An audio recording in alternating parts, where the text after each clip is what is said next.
"Grandma, call the police. Don't let anyone know it was me." The tiny note slid past my knee just as Tyler, my son, raised his glass for a toast.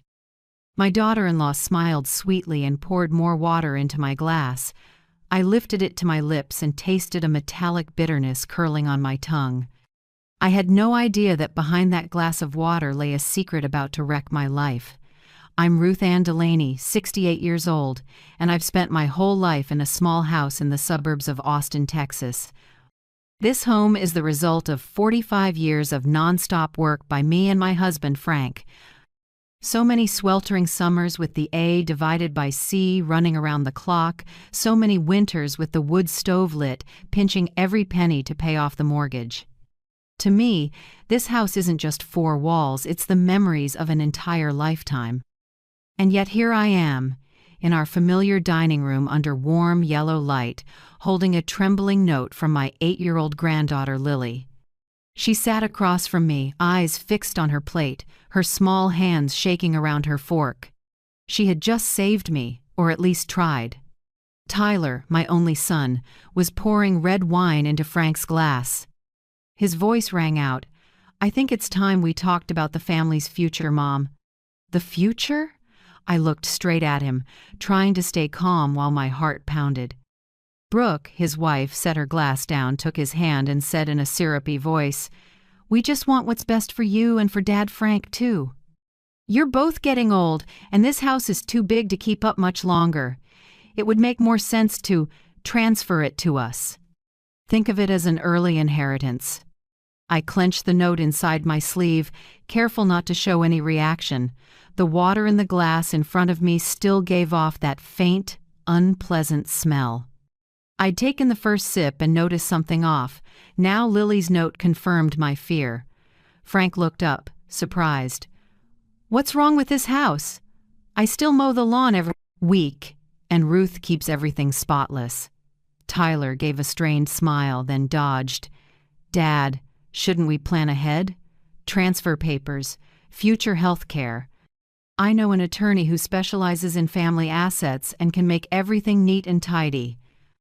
I swallowed hard. "Your attorney. Not mine. Not an independent one." It all felt carefully planned. Brooke cut in. "Actually, Ruth, I already reached out to a well-known geriatric doctor. He can evaluate your mental health, just to be sure everything's fine." "Totally routine." I forced a smile. In my head, loose pieces started to click together. They talked about the future, transfer, mental evaluation. All of it pointed to one goal: turn me into an incapacitated old woman so they could control the house and the money. I looked at Lily. She glanced up for a split second, eyes full of fear, then dropped her gaze. I knew she had seen something. I knew she was trying to save me while her parents, my own son and daughter-in-law, were running a scheme at my table. I set my fork down like nothing was wrong, dabbed my mouth with a napkin, and said softly, "Excuse me, I need to use the restroom." In the bathroom, I turned on the faucet, rinsed my mouth hard, and spat into the sink. I opened a contact lens case in my purse and carefully dripped the leftover water from my mouth into it. I snapped it shut and hid it at the bottom of my bag. A piece of evidence. I looked in the mirror. The woman staring back had neatly kept gray hair and clear eyes, but something was different, a slight tremble at the corner of my mouth. I whispered to myself, "Be strong, Ruth. Don't tip your hand." Back at the table, I sat down and acted like nothing had happened. Brooke smiled and went to pour more water into my glass. I put my hand over it and stopped her. "Thanks, but I think I've had enough." Her smile faltered, then slid back into place. Tyler picked up his speech again about the benefits of planning early, about how sensible it is for older folks to pass assets to the next generation. I nodded as if I were considering it. Meanwhile, every word landed in my ears like a stone. Frank still believed in our son's good intentions. He nodded absently and said we should probably plan a little. Under the table, I squeezed his hand hard. He turned to me, saw the worry on my face, and fell silent. I took a few more bites of chicken, pretending not to notice. But my mind was racing. Lily had risked slipping me that note. She must have seen them do something to the food or the drinks, or overheard their plan. I couldn't let her courage be wasted. As the meal was ending, Tyler suddenly said, "Next week, Mom, can you come with me to see Dr. Harold Benton? He's very reputable." Just a simple evaluation. I gave the gentlest smile I could manage. "Oh, if you think so, I'll consider it. But for today, let me enjoy a family meal." Brooke shot a quick look at her husband, then back at me, a flash of caution in her eyes. They didn't fully buy that I was fooled. That didn't matter. I just needed them to think I was weak and naive. That was the only way to lead them into their own trap. Frank got up to grab dessert while I stayed seated, watching Lily. She looked up, her big eyes pleading. I gave a tiny nod as if to say, "I understand." Inside me, a resolve rose. They wanted me to be a confused old woman? Fine, I'd play the part. But I would remember every word, every detail, every piece of proof. That night, after we cleaned up, I tucked the lens case with the water sample into a locked cabinet. Frank asked, "You seem tired. Is something wrong?" I smiled and rested my hand on his shoulder. "Just a little headache. I'll tell you everything tomorrow. For now, get some sleep." He kissed my forehead and went to bed. I stayed in the living room, the warm lamp casting a long shadow across the wall. I unfolded the note again and read Lily's shaky words over and over. "Grandma, call the police. Don't let anyone know it was me." An 8-year-old was that brave. I, a woman pushing 70, who'd weathered a lifetime, couldn't let her fight alone. I drew a deep breath and closed my eyes. This battle was only beginning. The next morning, I woke as sunlight slipped through the cream curtains. Frank was still snoring softly beside me, his face peaceful. I sat up and looked around our familiar room, every family photo on the wall, proof of a lifetime of sacrifice. And yet now, the very people I raised wanted to take it all. I brewed a strong pot of coffee and poured it into an old chipped mug. The bitterness cleared my head. I replayed every word from the night before. Brooke's narrowed eyes, Tyler's forced smile.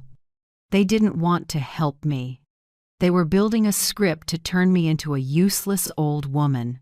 That noon, I called Tyler and kept my voice light. "Son, I thought about last night. Maybe we should sit down and talk properly about the house. I don't want any misunderstandings in the family." On the other end, his voice brightened like he'd been waiting for this. "I knew you'd understand. Brooke and I will come by tonight and we'll go over everything." I agreed and told Frank to let me do the talking. He studied me but finally nodded. He's gentle, and he believes that if a family talks honestly, any problem can be fixed. I knew better. Faced with greed, nice words are a thin curtain. That evening, when the clock chimed 7, Tyler and Brooke came in carrying a thick stack of papers. Brooke set them neatly on the living room table, sat up straight, and wore an oddly confident look.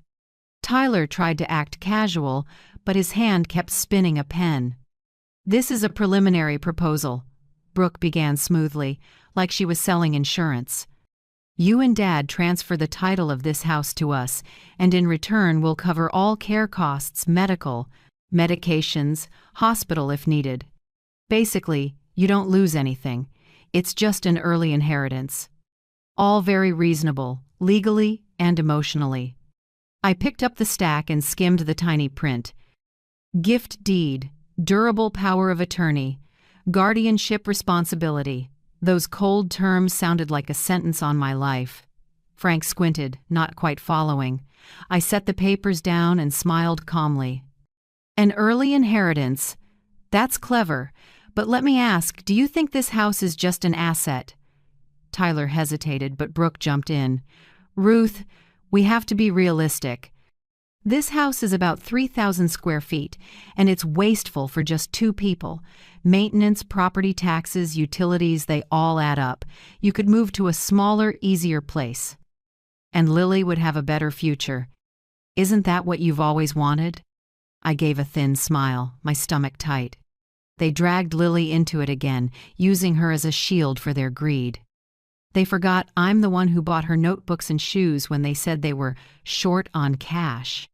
They forgot who sat up all night when she had the flu while they were busy elsewhere. I looked my son in the eyes. Tyler, do you remember what this house is? It's where you grew up. Where your daughter cried her first cry. Every brick has your father's sweat in it. I can't treat it like a commodity to sign away. Tyler avoided my gaze, his voice lowering. I know, but you should think about the future.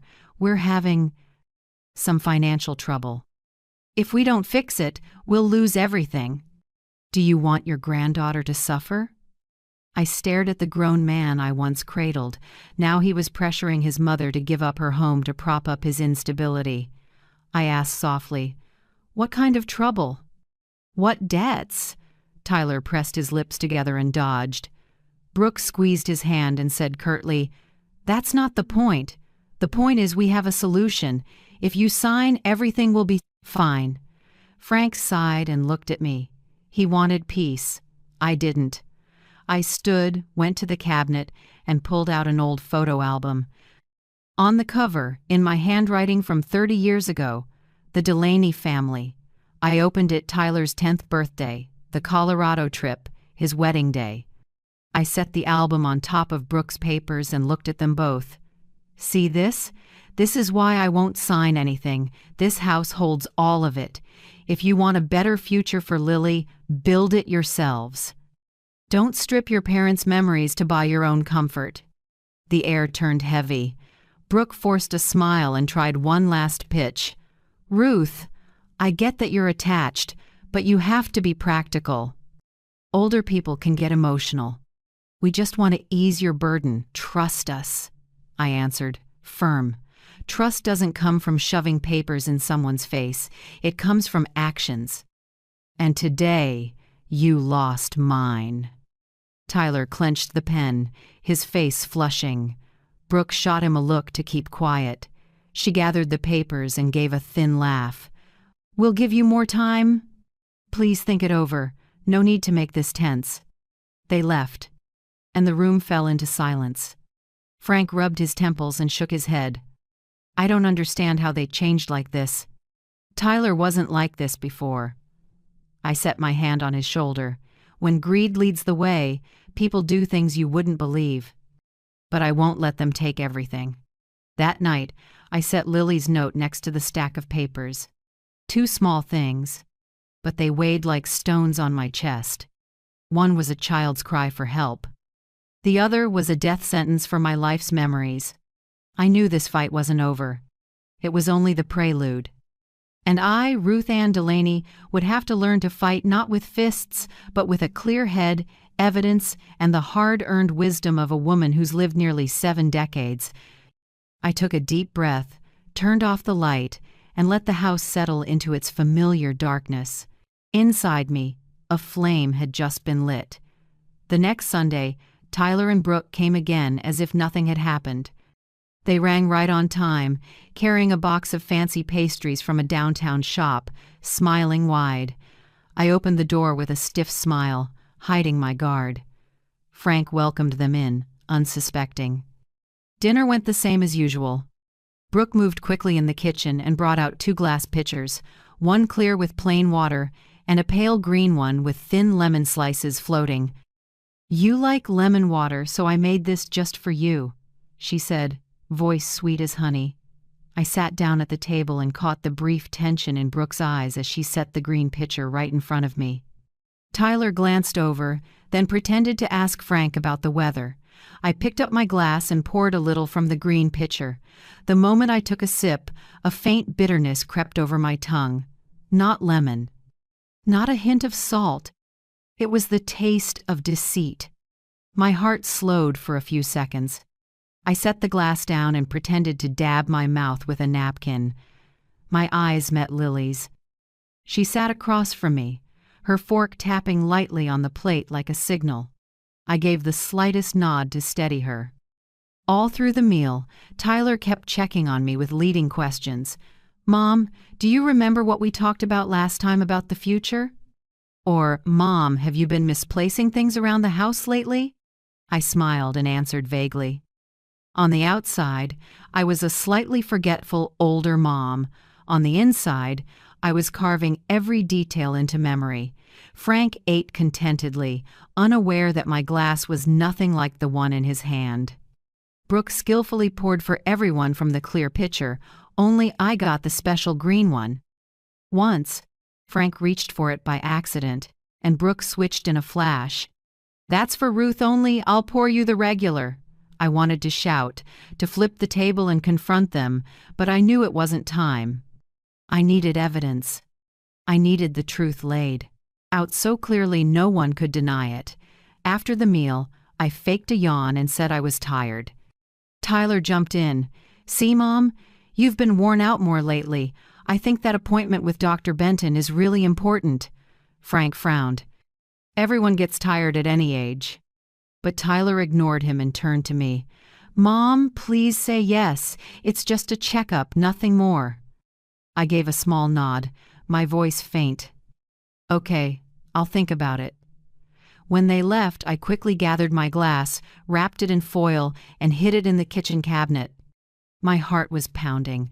I didn't want Frank to worry, but he had already stepped out to trim the rose bushes. I took the chance to jot everything down: date, time, who was present, odd behaviors, strange tastes. That night I lay awake. The image of Lily bowing her head quietly wouldn't leave me. An 8-year-old shouldn't know this kind of fear. She should only be thinking about dolls, homework, and field trips. Instead, she had to watch her parents scheme to poison her grandmother. I told myself, "Ruth, you don't get to fall apart, not just for you, for Lily." The next week it happened again. Brooke brought the special water just for me. This time, I only touched the glass to my lips, let it brush my tongue, then set it down. I smiled. "Tastes good, thanks, honey." Meanwhile, I secretly used a spoon to skim a little and poured it into a small glass vial hidden in my pocket. Quick and clean, no one would notice. After the meal, I pretended to be confused, asking the same things again. Tyler and Brooke exchanged looks, a faint smile flickering. I wanted them to believe I was slipping so they'd push harder. The harder they pushed, the easier it would be to collect proof. Frank started to worry. That evening he asked, "Ruth, are you okay? You asked the same question 3 times today." I held his hand. "Do you trust me?" "Of course. But I'm scared." "Let them think that for now. I need more time." He looked at me, silent, then nodded. Trust shone in his eyes. I knew I wasn't alone. The next day, while I was tidying the kitchen, I heard Lily whisper from the porch, "Grandma." I stepped out and saw her standing there, eyes red. She whispered, "I saw my mom put something in the water pitcher. I'm really scared." I bent down and hugged her tight. "It's okay, Lily. You've done the bravest thing. I'll protect you." She nodded and hurried back to the car when Brooke called out. I watched her go, my chest tight. I swore I wouldn't let them hurt this child. That evening, I took out the 2 glasses I'd saved. Under the kitchen light, I could see a thin residue at the bottom, almost clear but strange. I took photos, filed them, and wrote a detailed journal entry. Sitting alone, I suddenly remembered when Tyler was little, toddling around the yard, laughing out loud. I once dreamed he'd grow up kind and family-loving. The man in front of me now felt like a stranger. Did I fail in raising him, or did greed turn him into someone else? I wiped my tears and breathed deep. I wasn't allowed to be soft. If I collapsed, they'd win. If I stayed silent, Lily would think courage is pointless. I couldn't let that happen. Late at night, after Frank fell asleep, I stepped onto the porch. The Texas sky glittered with stars, and the breeze carried the smell of fresh-cut grass. I closed my eyes and let myself settle. I remembered my mother's words. "Sweetheart, sometimes silence is the strongest weapon. Wait for the right moment, you'll know when to speak. I knew that moment hadn't come, but it was close, very close. That's when I decided I needed an ally who understood the law and this kind of game. I couldn't face a carefully planned scheme alone. But until I found that ally, I had to keep my role flawless.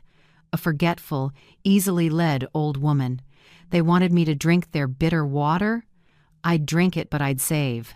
Every drop. They wanted me to forget?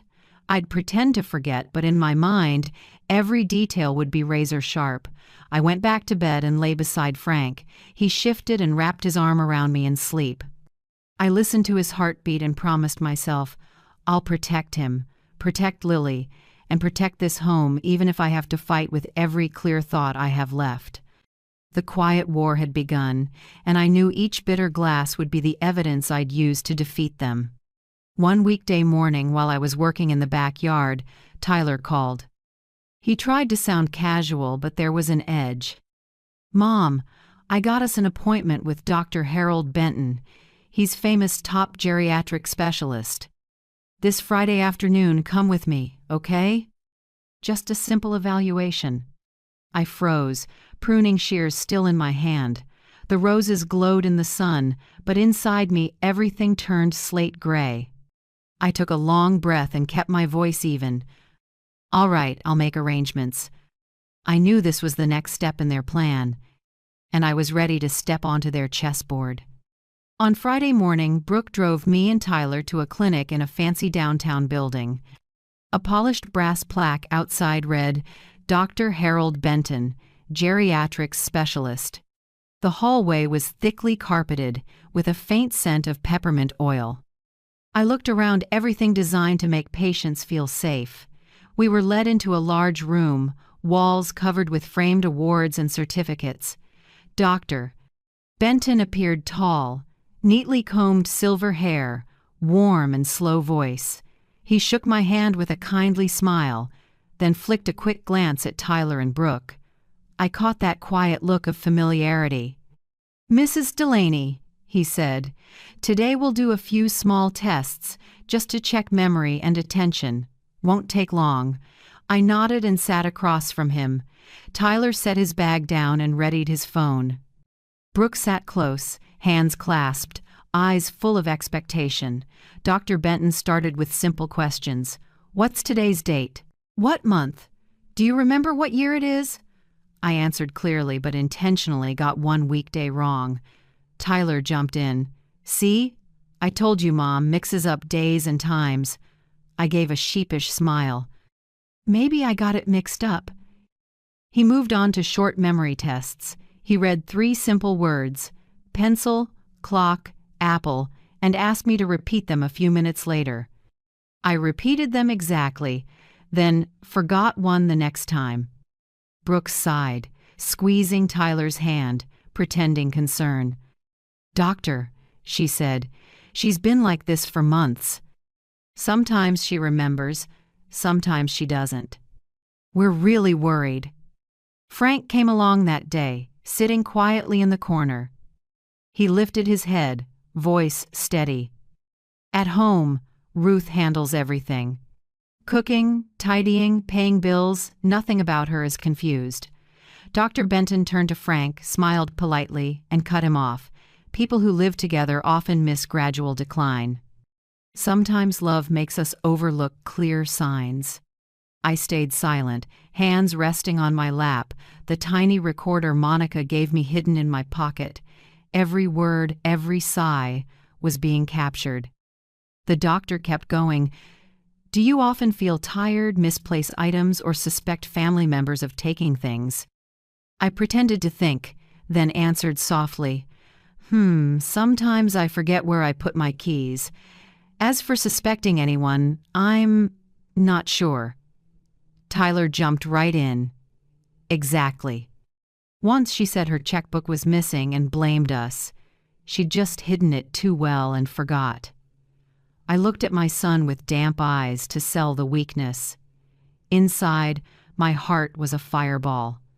"At the end, doctor, Benton scribbled notes and said, "I'll compile the results and can prepare a medical report. That report would be helpful if the family needs legal support for long-term care." Those words cut like a blade.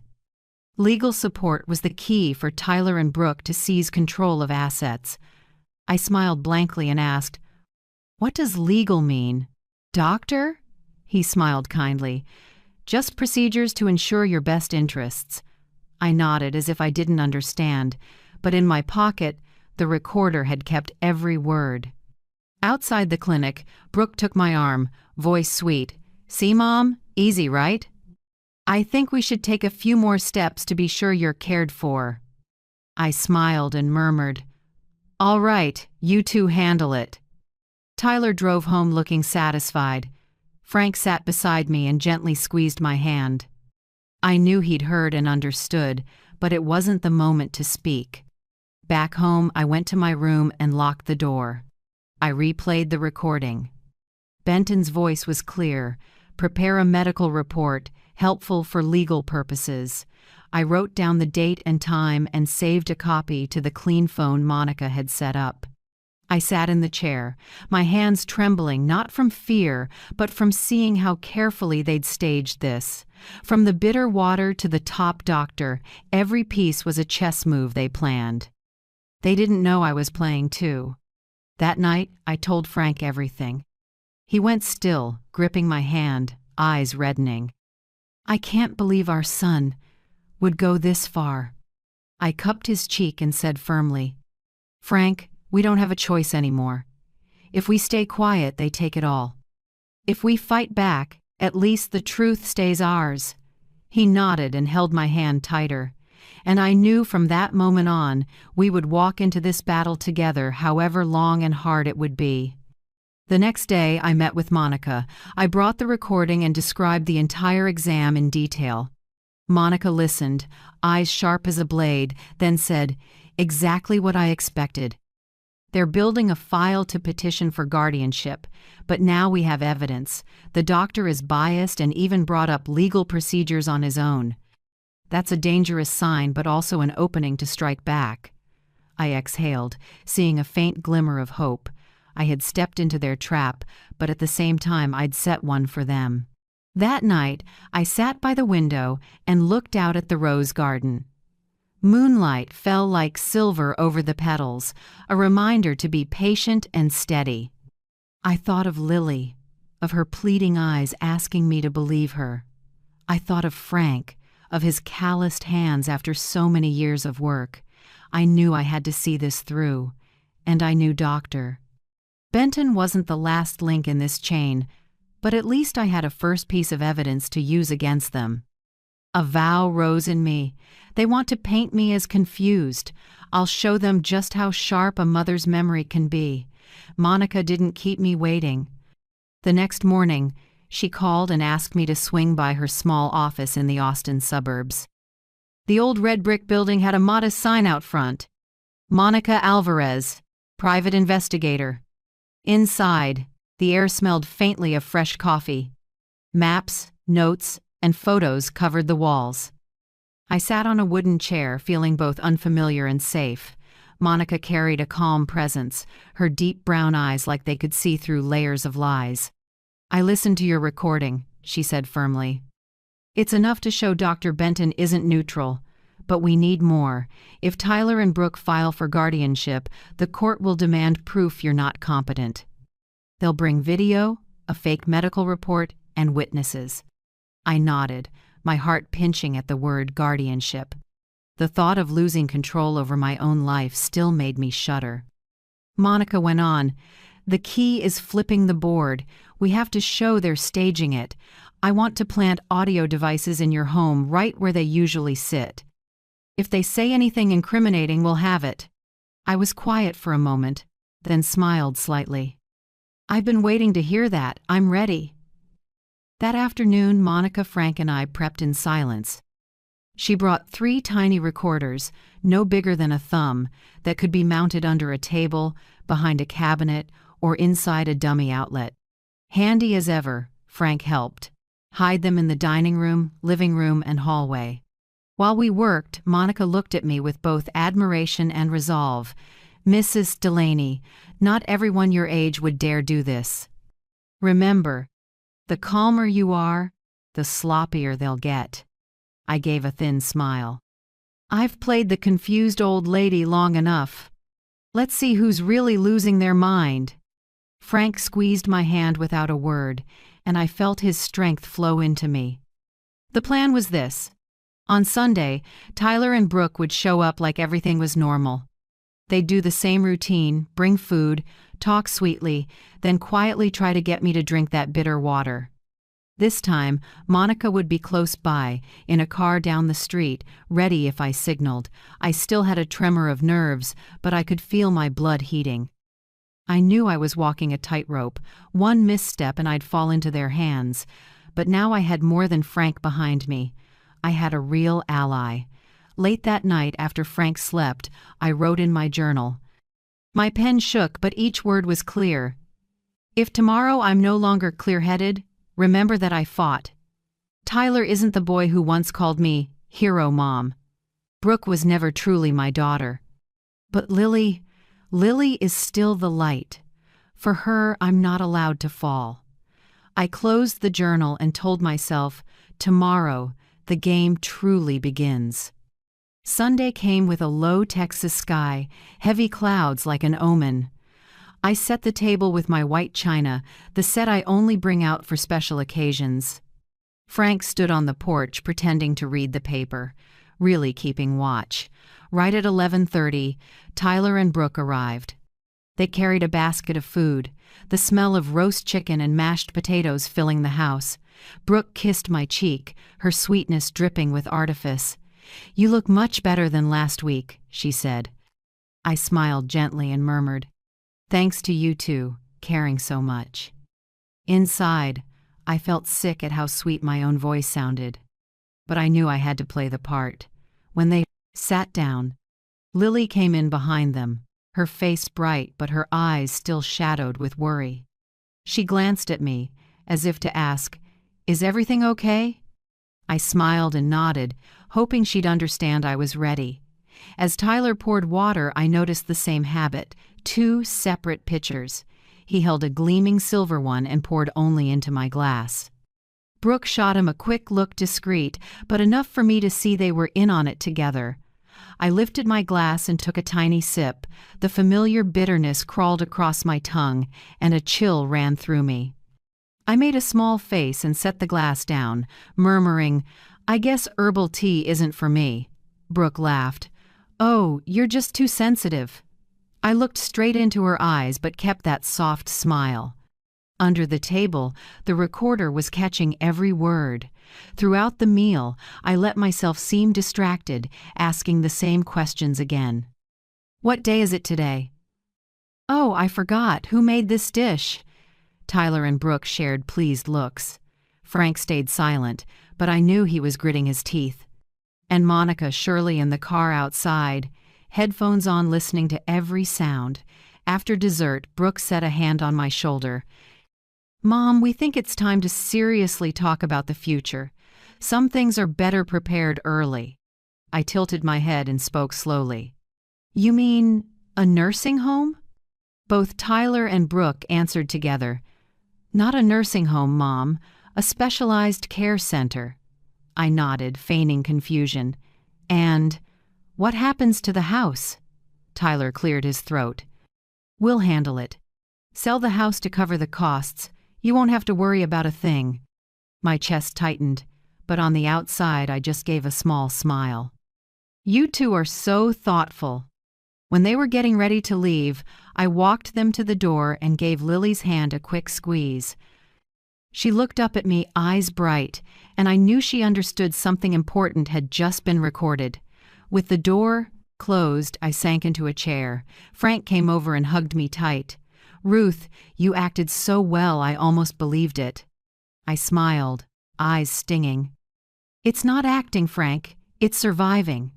Outside, the Texas sky began to clear, sunlight peeking through. I felt a small light inside me, too faint but real, because today I wasn't alone. I had Monica, I had Frank, I had Lily, and most importantly, I had the first proof of a truth they'd tried to hide. After that Sunday lunch, once Tyler and Brooke had gone, Frank and I sat in the living room. The house was quiet, but the smell of roast chicken lingered along with a faint, bitter scent from the glass I hadn't finished. I looked down and saw a pale white ring at the bottom. My heart lurched. This was the key. Carefully, I carried the glass to the kitchen, rinsed the oily rim under the faucet, then used a spoon to scrape the residue into a clear plastic bag. Frank stood behind me, tense. "Are you sure that's enough?" I nodded. "A little is enough to prove it." That night, I called Monica. She listened in silence, then said briskly, "Take the sample to an independent lab. I'll arrange a trusted analyst. You need results as soon as possible before they push out Benton's report." The next morning, Frank and I drove to a modest building in an industrial area on the south side of town. The sign out front read, "Austin Independent Forensic Lab." Inside, white neon lights shone on spotless tile. The chill of the place made me clutch the bag like it was precious. A silver-haired woman in a white coat greeted us. "I'm Dr. Lorraine. We often work with attorneys in civil disputes. Rest assured, everything here is strictly confidential." I set the bag on the table, my voice a little shaky. "Please test this. I think there's a drug in it." Lorraine pulled on gloves, held the sample under a light, then nodded. "We'll run gas chromatography and mass spectrometry. If there's a sedative or sleep aid, we'll find it." We signed the forms and paid in cash. She said, "You'll have a preliminary result in 48 hours. Leaving the lab, I felt lighter and more afraid at the same time. Tyler and Brooke were surely moving to the next step. I didn't have much time. That night, I tossed and turned, haunted by the bitterness on my tongue. That thin, chalky taste clung like a ghost. I saw Brooke's sweet smile and the silver pitcher tilting over my glass. I saw Tyler's sideways glance, the two of them performing a play where I was the only one not allowed to see the script. In the dark, Frank found my hand. "We'll get through this," he whispered. "Trust me." 2 days later, I went back to the lab. Lorraine handed me a thick envelope, her eyes steady, her voice firm. "The residue contains a high level of zolpidem, a strong sleep medication. Repeated doses cause confusion, short-term memory loss, even hallucinations. At your age, the effects are even more severe." My head hummed. Every suspicion was now ink on paper. Lorraine rested a hand on my shoulder. "This report has legal standing. If needed, I'll testify." I clutched the envelope to my chest, trembling with both fear and pride. They wanted to make me the confused one, but the smell of that sleeping pill in my glass had become proof that I was clear-headed enough to expose their scam. That afternoon, I sat at the kitchen table and opened the envelope again. The clinical words were cold, but to me they read like a declaration. I heard Tyler's voice. "Mom, have you forgotten again? You're always mixing things up." I heard Brooke's thin laugh. "That's how older people are, Mom." I gripped the report and whispered, "No, I never forgot. And you'll remember this for the rest of your lives." Frank sat beside me, his hand trembling as he rested it on my back. "We've got evidence now, Ruth. Time to let Monica know." I nodded, but deep down I knew. This was only the beginning. Tyler and Brooke wouldn't give up easily. I had to brace for a bigger fight. That evening, Monica came over. I spread the results on the table. She read carefully, eyes lighting up. "Perfect. This is the piece we needed. The sleep medication matches the symptoms they tried to manufacture. Now there's one step left. Record them admitting it." I sighed.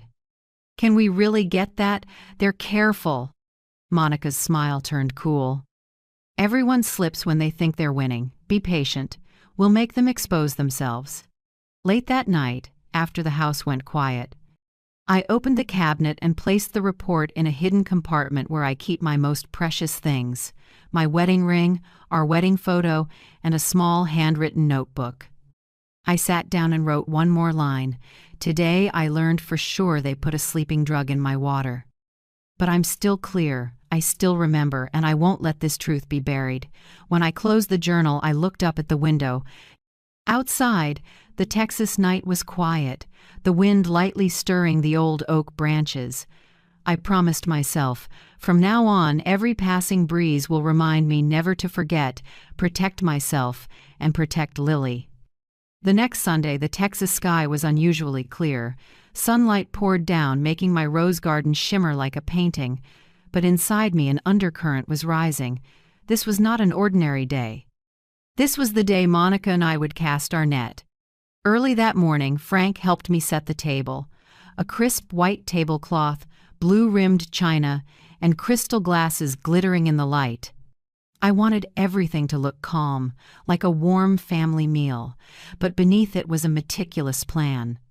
Monica arrived early, disguised as a phone maintenance tech, carrying a tool bag. Quick and efficient, she placed another recorder under the dining table and hid a tiny camera in a potted plant by the wall. I looked at her, my heart swelling with gratitude. I had never felt so protected. "Just act like you always do," Monica instructed, steady and firm. "Let them think you're weak and confused. Their confidence will make them sloppy." I nodded, my heart pounding. Right at noon, Tyler and Brooke showed up like the model couple. They brought a tray of food. The smell of grilled beef filled the house. Lily followed, her eyes shining, though I could still see a hint of worry there. I gave a small nod as if to say, "We're okay, sweetheart." Brooke laid out the food quickly, her gentle smile a little too perfect, like a mask. Tyler poured drinks, keeping his old habit. One pitcher for everyone, and a shiny silver pitcher for my glass only. I deliberately tracked his hand and asked, "Tyler, why are you using two different pitchers?" He froze for half a second, then forced a smile. One filtered, one regular, Mom. You're sensitive to the tap water smell." I feigned a shy smile, but inside I put another red checkmark in my plan. We started eating. I let myself seem spacey, sometimes repeating questions. "What day is it today?" Or, "Did you make this, Brooke?" Each time, Brooke glanced at Tyler with a satisfied look. They believed I was truly slipping. When dessert came out, Tyler placed his hand on the table and put on a syrupy tone. "Mom, we've thought about this a lot. Your condition is getting more obvious. Maybe it's time to consider a specialized care center." Brooke followed softly. "There, you'd have doctors watching over you around the clock. We'd all feel better. As for this house, we'll handle it, sell it to cover the costs. You won't need to worry." My heart tightened, but on the surface I let my voice tremble. "This house? Sell it?" "But the memories." Tyler took my hand, eyes like a predator hidden under a mild face. "Mom, it's just four walls. What matters is keeping you safe." Right then, I leaned back and sighed. Maybe you're right. But lately something's been strange. Every time I drink water at this table, I feel heavy, foggy. "What do you two think that is?" The room froze. Brooke rushed a laugh, her voice tight. "Oh, you're just sensitive." "It's probably your age." I turned my glass in my hand and deliberately stared at the silver pitcher. Strange. Only the water from this pitcher tastes bitter. "Frank, do you notice it?" Frank looked up, eyes serious. "Yes, I've seen you make a face after you drink." Tyler cut in fast. "That's just in Mom's head. We only want her healthy." I stayed quiet for a few seconds, then nodded lightly. In my head, maybe. But inside, I knew every word had just been captured.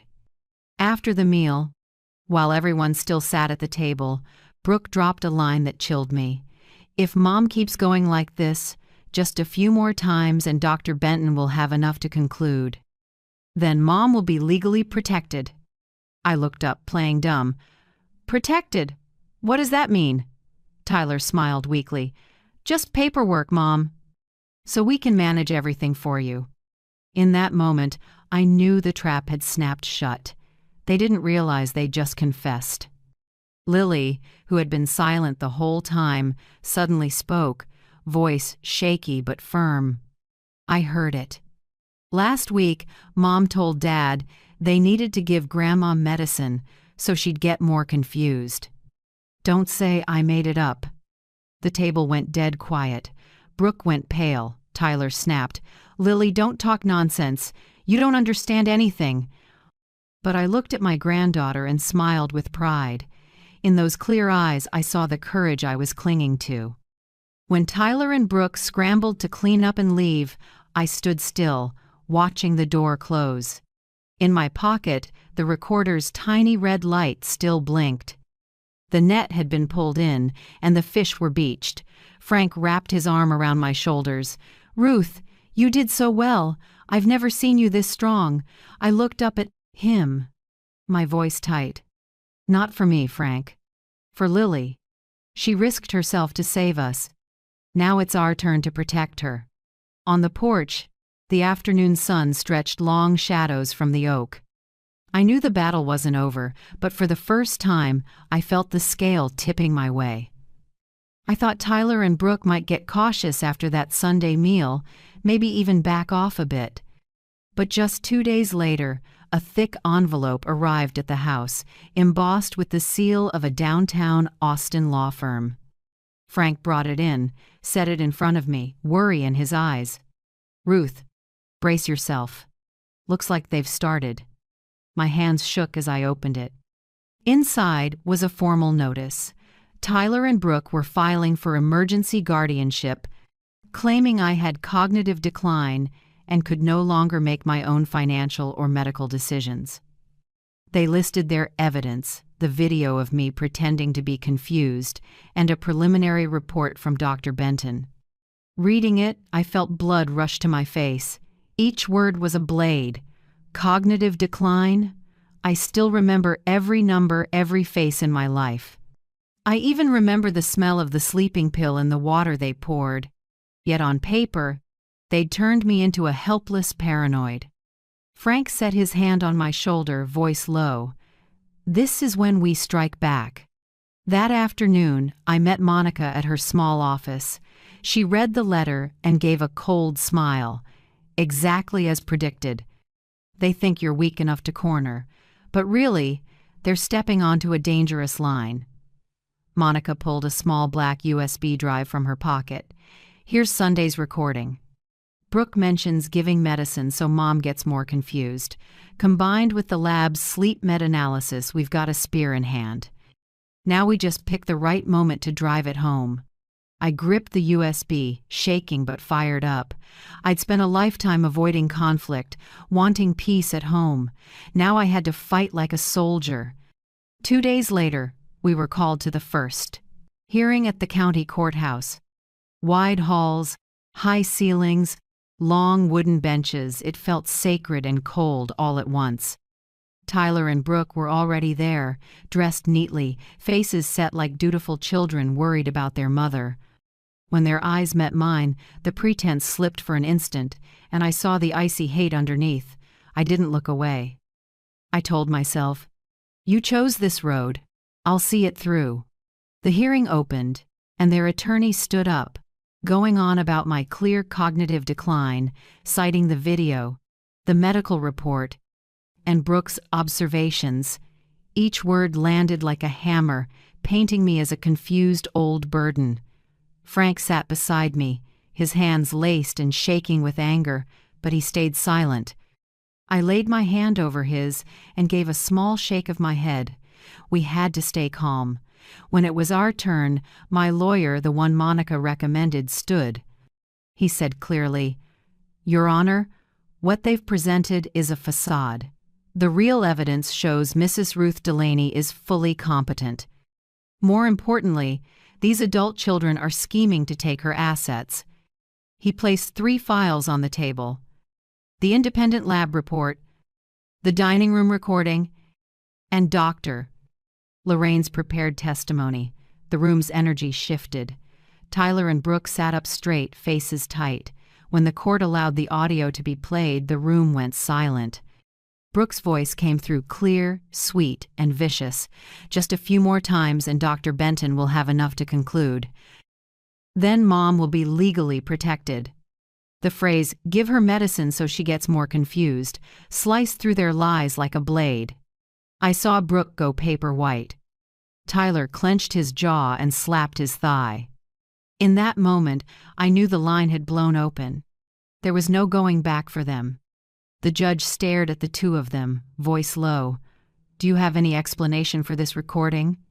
Brooke stammered. Tyler tried a weak smile. "It was just kidding around at dinner, Your Honor. We meant memory supplements." A short, derisive laugh escaped Monica's side, and she quickly covered her mouth. The judge frowned, but his eyes shifted back to me. "Mrs. Delaney?" he asked. "Can you speak for yourself about your condition?" I stood up, back straight, voice clear. "Your Honor, I'm 66 years old. I still remember every detail of my life, from the day I married Frank to the day Lily was born. I still do the grocery shopping, cook, and manage expenses. The only thing that has made me confused is the smell of sleeping pills in the water my own son and daughter-in-law gave me. And I have the evidence in my hand." The courtroom buzzed, whispers rising like a wave. Tyler lowered his head, and Brooke trembled, too afraid to look up. The hearing ended without a final decision, but the judge temporarily denied the guardianship petition. We would return within 2 weeks with full evidence. Stepping out of the courthouse, the late afternoon sun hit the stone steps. I took a deep breath, feeling my chest lighten. Frank put his arm around my shoulders and whispered, "You just showed the whole world how strong you are." I looked up at the sky and answered softly, "Not yet, Frank. This is only the beginning. They'll thrash around. And we have to be ready." Inside me, the exploding line had been crossed. Now it was an uncompromising fight to reclaim the truth, our dignity, and the home we built over a lifetime. The 2 weeks waiting for the next court date crawled by like a century. Every morning I walked in my rose garden to keep my mind steady, but I knew Tyler and Brooke were surely plotting a counterattack. They would never give up easily. One afternoon, Monica stopped by with the local paper. On the front page was a headline, "Young couple seeks to protect confused elderly mother." A family tragedy in Austin. Below it were photos of Tyler and Brooke, eyes sad, like two devoted children sacrificing for their mother. I stared at the paper, blood rushing to my face. "They've turned me into a puppet in front of the whole community," I muttered. Monica set her hand on the table, voice firm. "This is when you step into the light. They chose public opinion as a weapon. We'll show the public the truth." A few days later, Monica arranged for me to speak at a community gathering at the local church, where many neighbors and longtime friends meet. I wore a simple navy blue dress and the pearl necklace Frank gave me on our wedding day. When I walked in, many had read the article. Their eyes held a mix of curiosity and pity. I stood on a small wooden platform, took a deep breath, and began, "I know there are rumors about my condition. People are saying I'm confused and can't take care of myself. But I want you to look me in the eye today. I still remember every face in this room and every memory I've shared with you over the past 40 years. The room fell silent. I continued, steady. "What makes me foggy isn't age, it's the sleeping pills slipped into my water, and I have proof." I held up the lab report for all to see. Monica turned on a speaker and played a short recording. Brooke's voice rang out clearly, "Give her medicine so she gets more confused." A wave of whispers swept through. A few old friends stepped closer, their anger turning toward Tyler and Brooke, who were also there, standing in the back, their faces draining as if their masks had been torn off. Tyler stepped forward, trying to keep his voice calm. "Don't believe these lies, it's all staged. My mother is being manipulated." I cut him off, eyes locked on his. "Tyler, I taught you that the truth doesn't need anyone to manipulate it. It stands on its own. And today, it's right here for everyone to see." Applause rose from the older neighbors who've known me all my life. Brooke flushed red and tugged her husband back. After the gathering, I sat in the car with Monica and Frank.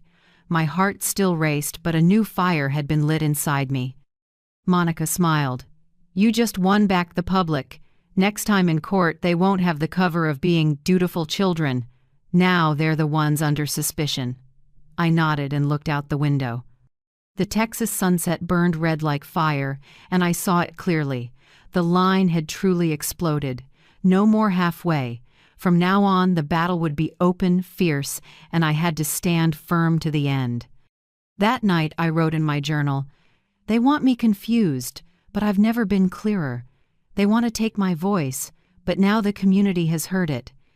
My son betrayed me. My daughter-in-law staged it, but I still have the truth, Frank, Monica, and Lily. And with that, I have enough to keep going."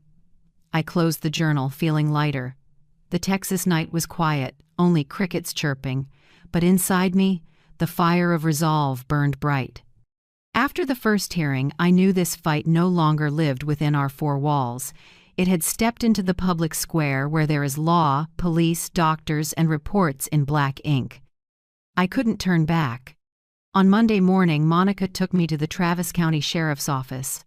The building wasn't large, but its red brick walls and the American flag snapping in the wind felt solemn. I walked in with nerves, but my steps were steady. Inside, the air was cool. Coffee mingled with the rapid clacking of keyboards. A middle-aged officer with a nameplate reading O'Connor greeted us. His eyes were direct, his face trustworthy. "Mrs. Delaney, I've been briefed.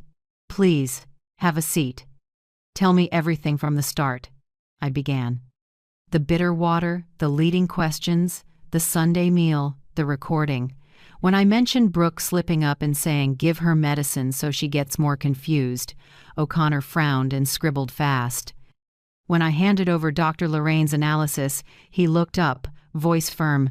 "This is significant evidence. We'll open an investigation, but prepare yourself, the process can be intense. Tyler and Brooke will push back hard." I exhaled and answered, "I'm ready. I need the truth out in the open, and I need Tyler's daughter, my granddaughter, out of a dishonest home." Leaving the station, the April sun was harsh, but I felt lighter. I knew I'd laid the first brick in a solid wall against their scheme. The next day, I went to the General Hospital, where Dr. Lorraine had scheduled a full exam. I entered a bright white clinic under fluorescent lights. Dr. Simmons, a salt and pepper-haired man with a steady voice, shook my hand firmly. "Mrs. Ruth, I've been briefed on your case. Today we'll run a full workup. Memory, reflexes, health markers. I want a transparent record to protect you in court." I nodded. The tests began. He read me a list of words.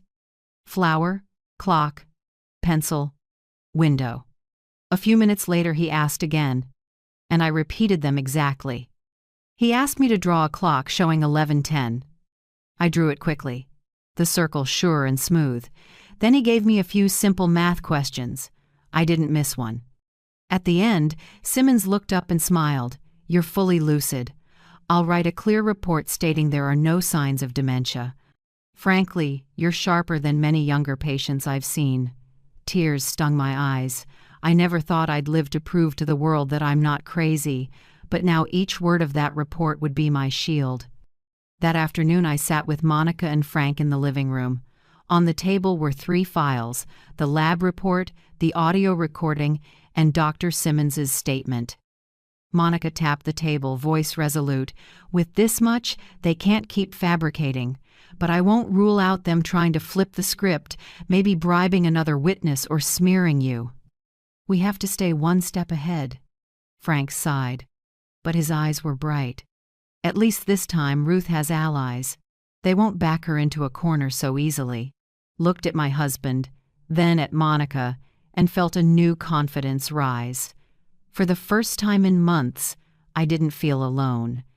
But that night, when the house was quiet, I sat by the window under the oak's shadow. I knew every step forward was another battle. The police would investigate, the doctors would write, the lawyers would argue, and I knew Tyler and Brooke wouldn't accept defeat easily. I added one more line to my secret journal. Today I filed evidence with the police and have a doctor on my side, but I also know the desperate, driven by greed, thrash hardest. I must be ready for the next explosion. On the day of the formal trial, I walked into the courtroom with shaky legs, but my head held high. The ceiling soared, light poured onto long wooden benches, the seriousness almost suffocating. Shoes echoed on the floor, each step like a drum pushing my heart. Frank walked beside me, his warm hand gripping mine as if to pass me strength. Monica was already seated in the back row, eyes sharp. Across the aisle, Tyler and Brooke appeared calm, but tension flickered in their eyes. They wore dark clothes, posing as dutiful children, but I knew how thin that mask was. The judge, a gray-haired man with a deep, steady voice, called the session to order. Tyler and Brooke's attorney went first, talking at length about an elderly mother no longer lucid. They played the video of me pretending to repeat the same question. A few whispers rippled, a few heads shook. My heart twinged, but I breathed deep and told myself, wait. The truth will come out. When it was our turn, my attorney stood and spoke clearly.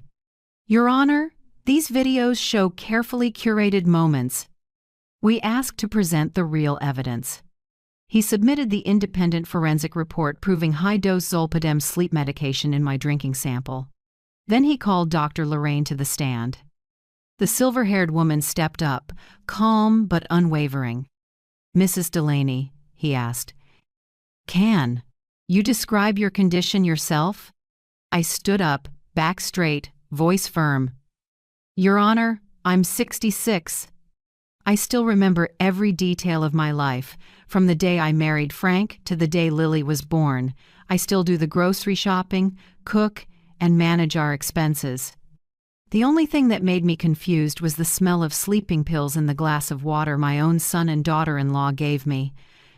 And I have the evidence, the courtroom murmured, whispers rising like a wave. Tyler dropped his head, and Brooke shook so hard she couldn't look up. The hearing ended with no final ruling, but the judge temporarily denied the guardianship request. We would return within 2 weeks with full evidence. Walking out of court, the late afternoon sun hit the stone steps. I took a deep breath, like a weight lifting off my chest. Frank put his arm around my shoulders and whispered, "You just showed the world how strong you are." I looked up at the sky and said softly, "Not yet, Frank. This is only the beginning. They'll keep fighting. And we have to be ready." Inside me, the breaking point had been crossed. Now it was an uncompromising fight to reclaim the truth, our dignity, and the home we built over a lifetime. Those 2 weeks waiting for the next hearing crawled by like a century. Every morning I walked the rose garden, trying to keep my mind clear, but I knew Tyler and Brooke were planning a counterattack. They never give up easily. One afternoon, Monica stopped by with the local paper. On the front page, a headline read, "Young couple seeks to protect confused elderly mother. A family tragedy in Austin." Below it were photos of Tyler and Brooke, eyes sad, like two devoted children sacrificing for their mother. I stared at the paper, blood rushing to my face. "They turned me into a puppet in front of the community," I muttered. Monica set her hand on the table, voice hard. "This is when you step into the light. They chose public opinion as a weapon. We'll show the public the truth." A few days later, Monica arranged for me to speak at a community gathering at the local church. That's where many neighbors and old friends meet. I wore a simple navy dress and the pearl necklace Frank gave me on our wedding day. When I walked in, many had read the article, eyes mixed with curiosity and pity. I stood on the small wooden platform, took a deep breath, and spoke. "I know there are rumors about my condition. People say I'm confused and can't take care of myself." But I want you to look me in the eye today. I still remember every face in this room, every memory I've shared with you over 40 years. The room went silent. I continued, steady. What makes me foggy isn't age, it's sleeping pills slipped into my water, and I have proof. I held up the lab report so everyone could see. Monica turned on a speaker and played a short recording. Brooke's voice came through, clear. Give her medicine so she gets more confused. A wave of whispers spread. A few old friends stepped closer, anger turning toward Tyler and Brooke, who were there, standing in the back, faces pale as their masks slipped. Tyler stepped forward, trying to stay calm. Don't believe these lies, it's staged. My mother is being coached. I cut him off, eyes locked on him. Tyler, I taught you that the truth doesn't need coaching. It stands on its own. And today, it's right here for everyone to see. Applause rose from the older neighbors who've known me all my life. Brooke flushed and pulled her husband back. After the gathering, I sat in the car with Monica and Frank. My heart pounded, but a new fire had been lit. Monica smiled. You just won back the public. Next time in court, they won't have the dutiful children cover. Now they're under suspicion. I nodded, looking out the window. The Texas sunset burned red like fire, and I saw it clearly. The line had truly been crossed. No more. Halfway. From now on, the fight would be public, fierce, and I had to stand firm to the end. That night, I wrote in my journal, they want me confused, but I've never been clearer. They want to take my voice, but now the community has heard it. My son betrayed me, my daughter-in-law staged it, but I still have the truth, Frank, Monica, and Lily. And with that, I can keep going. I closed the journal, feeling lighter. The Texas night was quiet, only crickets chirping, but inside me, the fire of resolve burned bright. After the first hearing, I knew this battle no longer stayed within four walls. It had stepped into the open where there is law, police, doctors, and clear written reports. I couldn't turn back. On Monday morning, Monica took me to the Travis County Sheriff's Office. The building wasn't large, but the red brick walls and the American flag snapping in the wind felt solemn.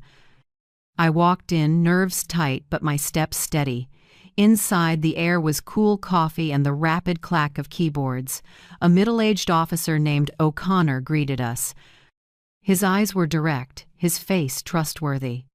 Mrs. Delaney, I've been briefed. Please, sit. Tell me everything from the beginning, I began. The bitter water, the leading questions, the Sunday meal, the recording. When I mentioned Brooke slipping and saying, give her medicine so she gets more confused, O'Connor frowned and wrote fast. When I handed over Dr. Lorraine's analysis, he looked up, voice firm. This is significant evidence. We'll open a case, but be ready, the process can be intense. Tyler and Brooke will push back hard. I exhaled and said, I'm ready.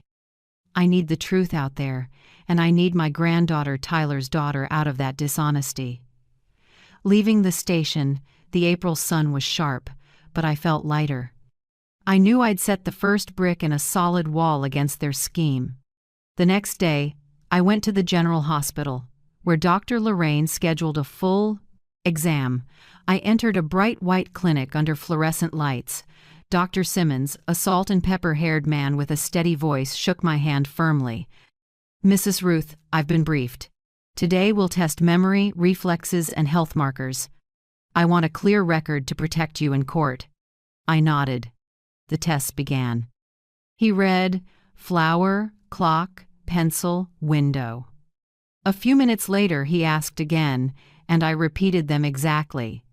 He asked me to draw a clock at 11:10. I drew it quickly, the circle smooth and sure. He gave simple math problems. I missed none. At the end, Simmons smiled. You're fully lucid. I'll write a report stating there are no signs of dementia. Honestly, you're sharper than many younger patients. Tears stung my eyes. I never thought I'd live to prove to the world I'm not crazy, but now every word of that report would be my shield. That afternoon, I sat with Monica and Frank in the living room. On the table were 3 files: the lab report, the audio, and Dr. Simmons's statement. Monica tapped the table, resolute. "With this much, they can't keep spinning lies. But they may try to flip the script, bribe a witness, smear you. We have to stay a step ahead." Frank sighed, eyes bright. "At least this time Ruth has allies. They won't corner her so easily." I looked at my husband, then at Monica, and felt a new confidence rise. For the first time in months, I didn't feel alone. But that night, with the house quiet, I sat by the window staring at the oak's shadow. I knew every step was a new battle. Police would investigate, doctors would write, lawyers would argue. And I knew Tyler and Brooke wouldn't accept defeat easily. I added one more line to my secret journal. Today I filed evidence with the police and have a doctor on my side, but I also know the desperate thrash hardest. I must be ready for the next blast. On the final trial day, Austin's sky was heavy, gray clouds pressing down. I sat in the courtroom, nerves tight enough to hear every heartbeat. Frank sat close, gripping my hand. Monica behind us, eyes fixed on the bench. Tyler and Brooke walked in pale, eyes dark with circles. They didn't look so confident anymore. The past days, medical reports, the recording, Lily's testimony had cracked the dutiful child mask. The judge struck the gavel, voice even. After reviewing all evidence, witness testimony, and expert reports, the court rules the guardianship petition by Tyler and Brooke Delaney is denied. Mrs. Ruth Delaney is fully competent and has full legal capacity. The room seemed to burst at that moment. I felt my shoulders lighten as if I'd dropped a boulder I'd carried for years. Frank leaned in and whispered, "You did it, Ruth." But the judge wasn't done. He turned to Tyler and Brooke, voice stern. "Based on evidence of harmful conduct, the court grants temporary guardianship of the minor, Lily Delaney, to her grandmother, Mrs. Ruth Delaney, until a long-term family court decision is issued.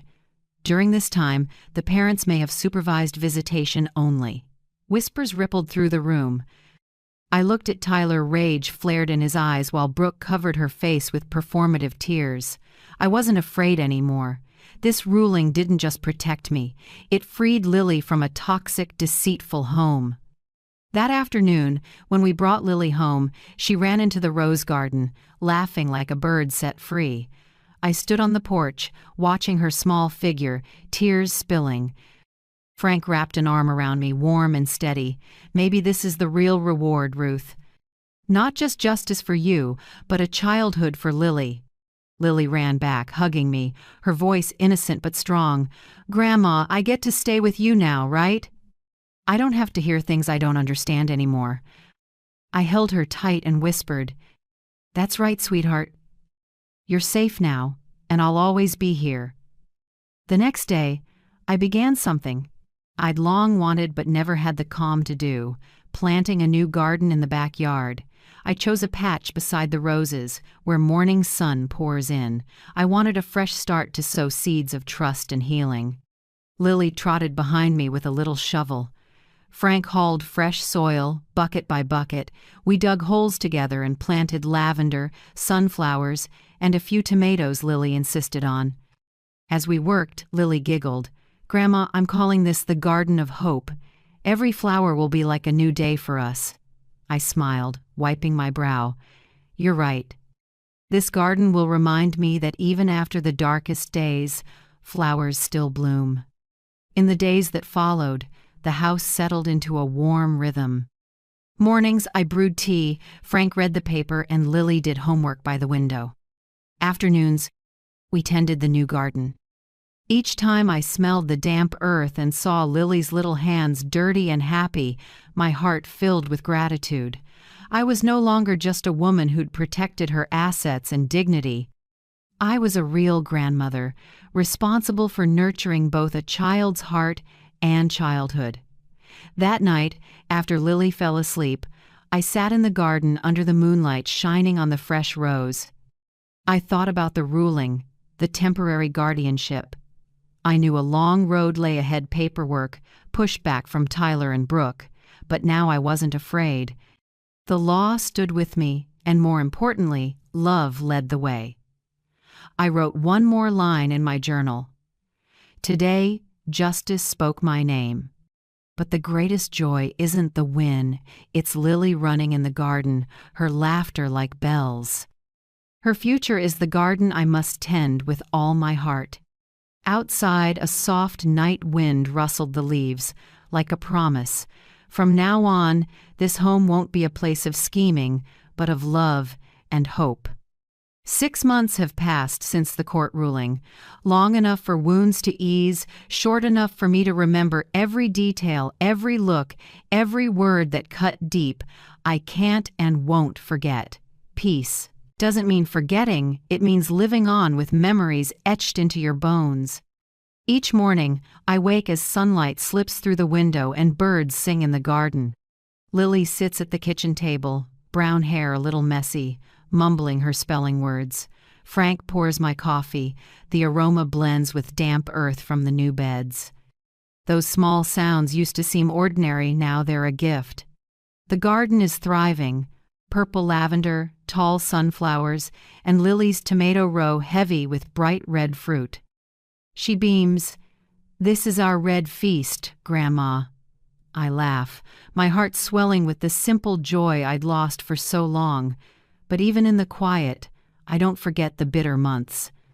I still keep my journal. I still fold away the medical report and the recording, not to cling to pain, but to remind myself I stood up and I wasn't broken. I want Lily, when she grows up, to know her grandmother was betrayed but didn't lose faith in justice or in herself. Tyler and Brooke are silent now. The court hasn't made a final decision on long-term custody, but I have temporary guardianship of Lily. She sleeps safely here, plays in the yard, and grows up with me and Frank. That matters more than anything. I don't know what the future holds, but I know this present belongs to us. One afternoon under the oak, I asked Lily, "Do you regret testifying?" She shook her head, eyes shining. "No, Grandma. I told the truth. And the truth is never wrong." Her answer left me quiet. An 8-year-old understood what many adults never admit. I hugged her and whispered, "Peace isn't forgetting, it's learning to live with the truth, sweetheart." I write this now not to reopen wounds, but to share with anyone who's faced betrayal inside their own family. If you're dismissed, doubted, or pushed into a dark corner, remember, there is still light if you hold to your faith. I know many of you listening may have felt belittled by your own children or used, or felt your voice was too small to be heard. Please don't stay silent. Even a trembling voice like Lily's on the stand can turn a courtroom.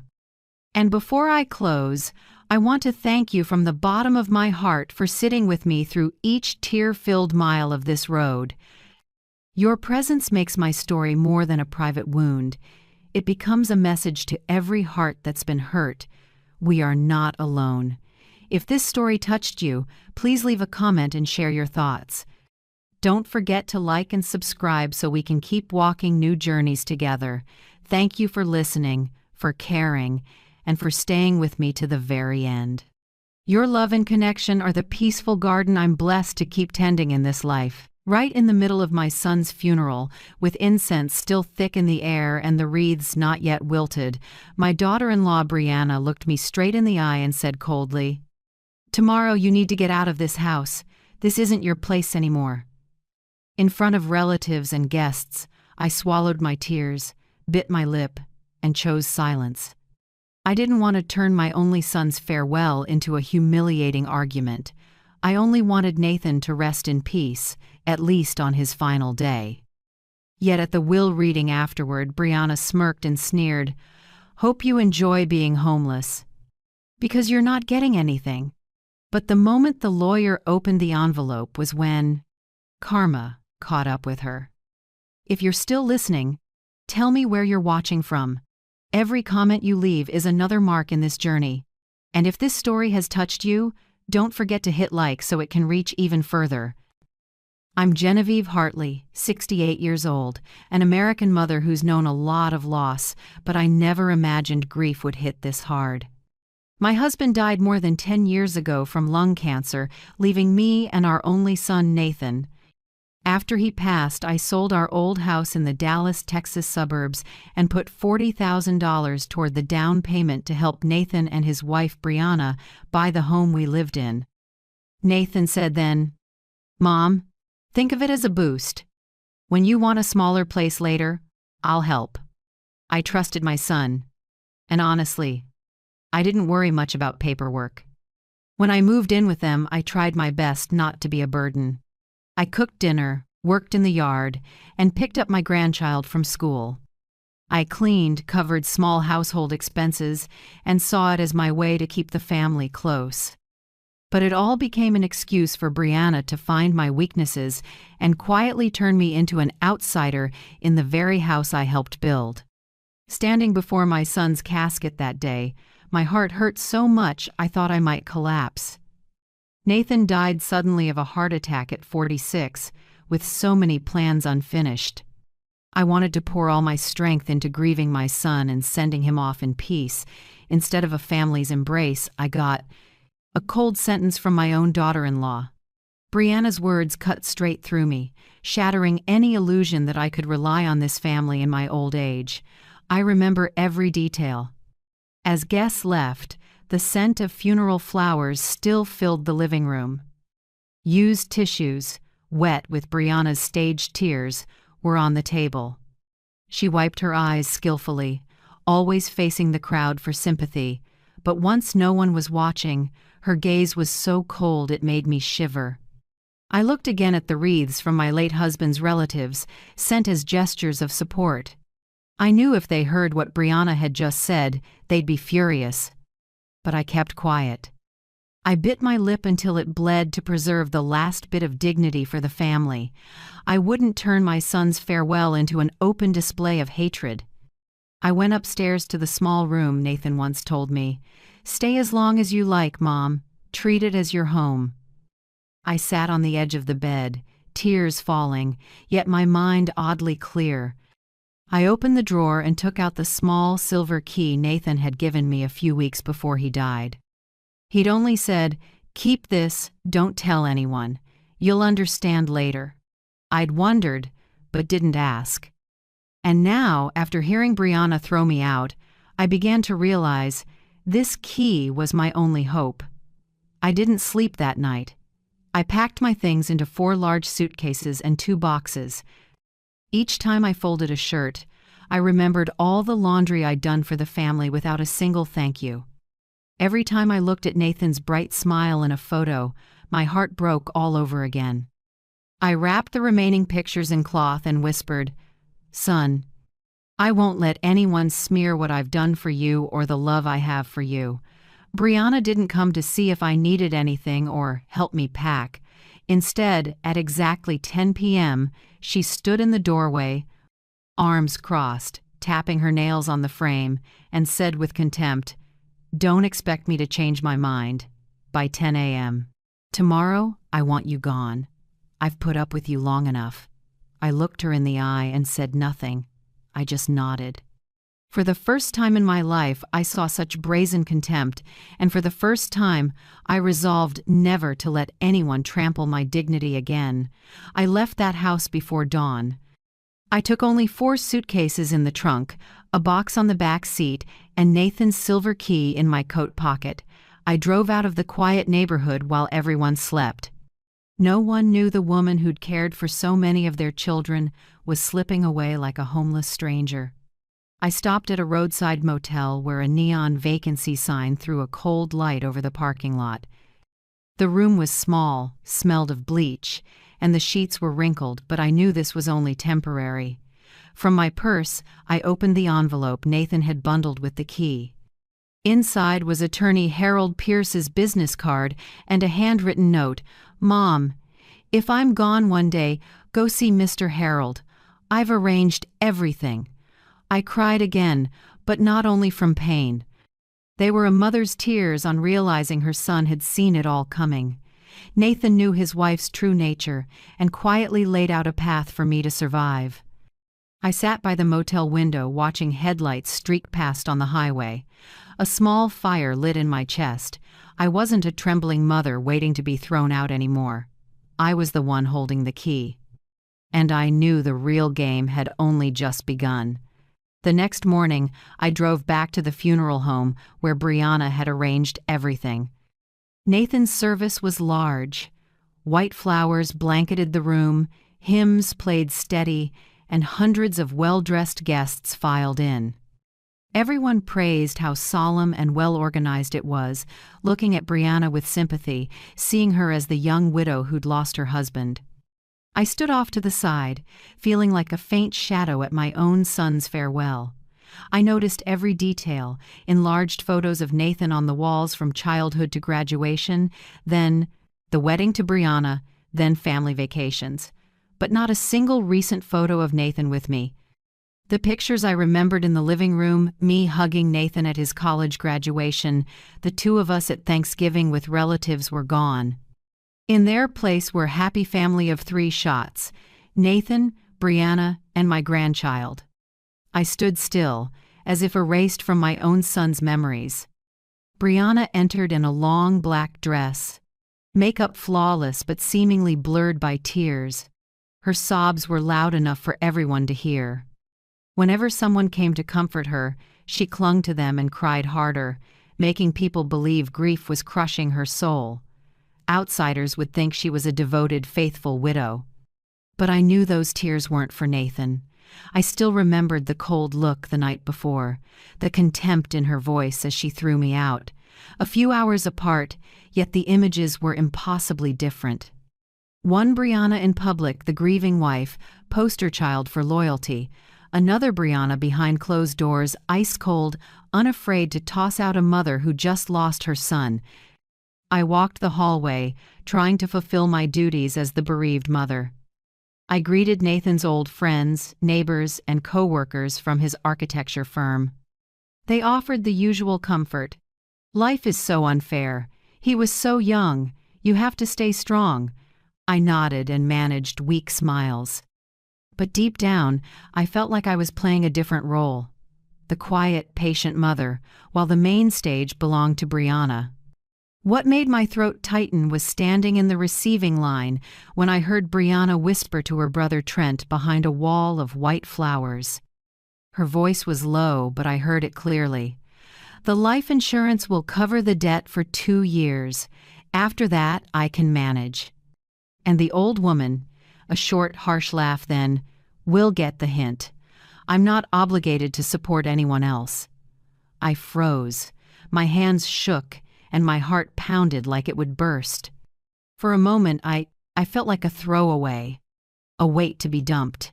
In the middle of the funeral, with my son not yet buried, Brianna was calculating money and cutting me out of her life. No more feigned sympathy, no more family unity. The mask slipped in a few sentences. I gripped my purse to hide my trembling hands. I told myself not to make a scene. Not here. Not now.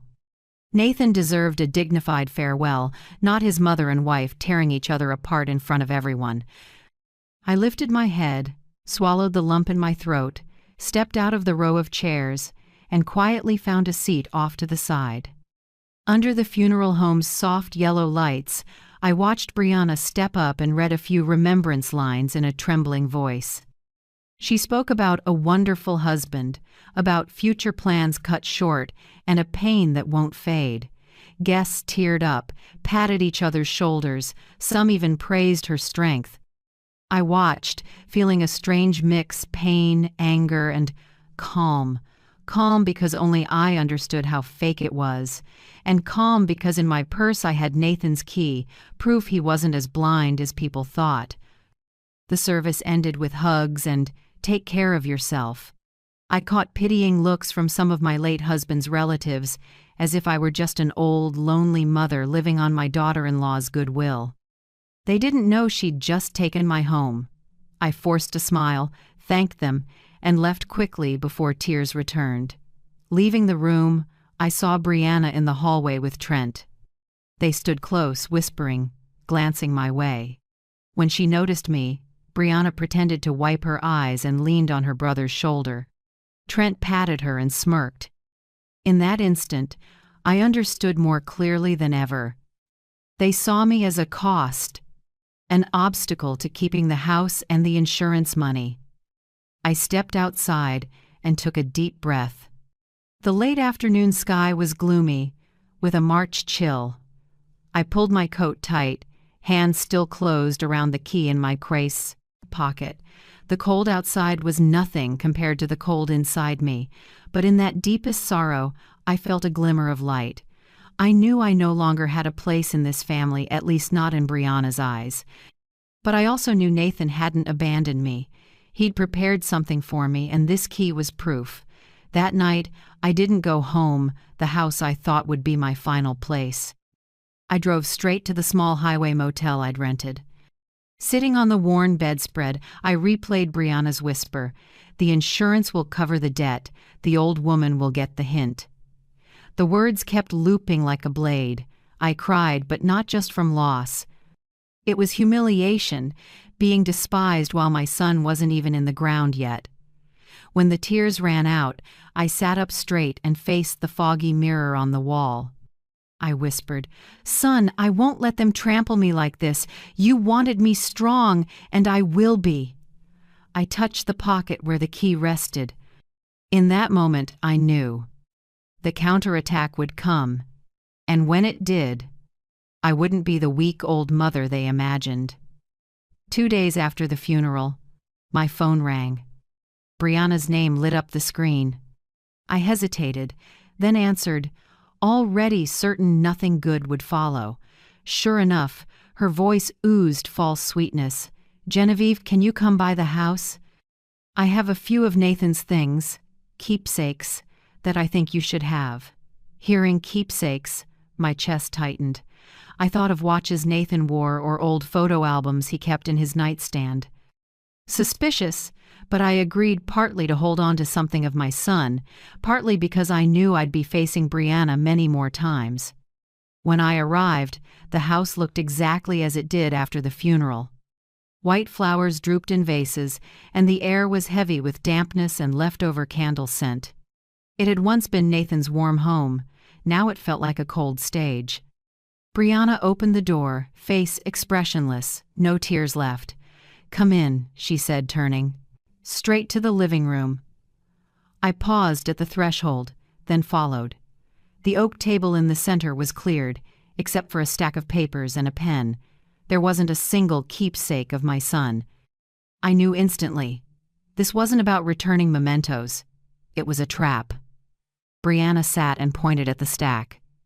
"This is an agreement. If you sign, there won't be any legal disputes over the house. I want things clear. The house is in Nathan's name, which means it's mine. You need to confirm you're leaving voluntarily. No claims, no demands. That way, everything stays smooth." I stared at the pages. The language was icy, carefully drafted, even leaving a spot for notarization later. I felt both pain and anger. I knew I had sold my own house to put in $40,000, so Nathan could buy this one, yet here I was being treated like a stranger, told to sign a promise not to cause trouble. I looked up, my voice trembling slightly. "Brianna, I just lost my son. I haven't even gathered my thoughts.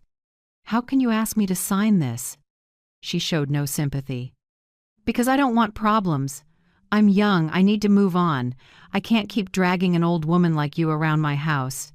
Nathan wouldn't want that either." Her words felt like a blade twisting into my heart. But right then, an idea flashed.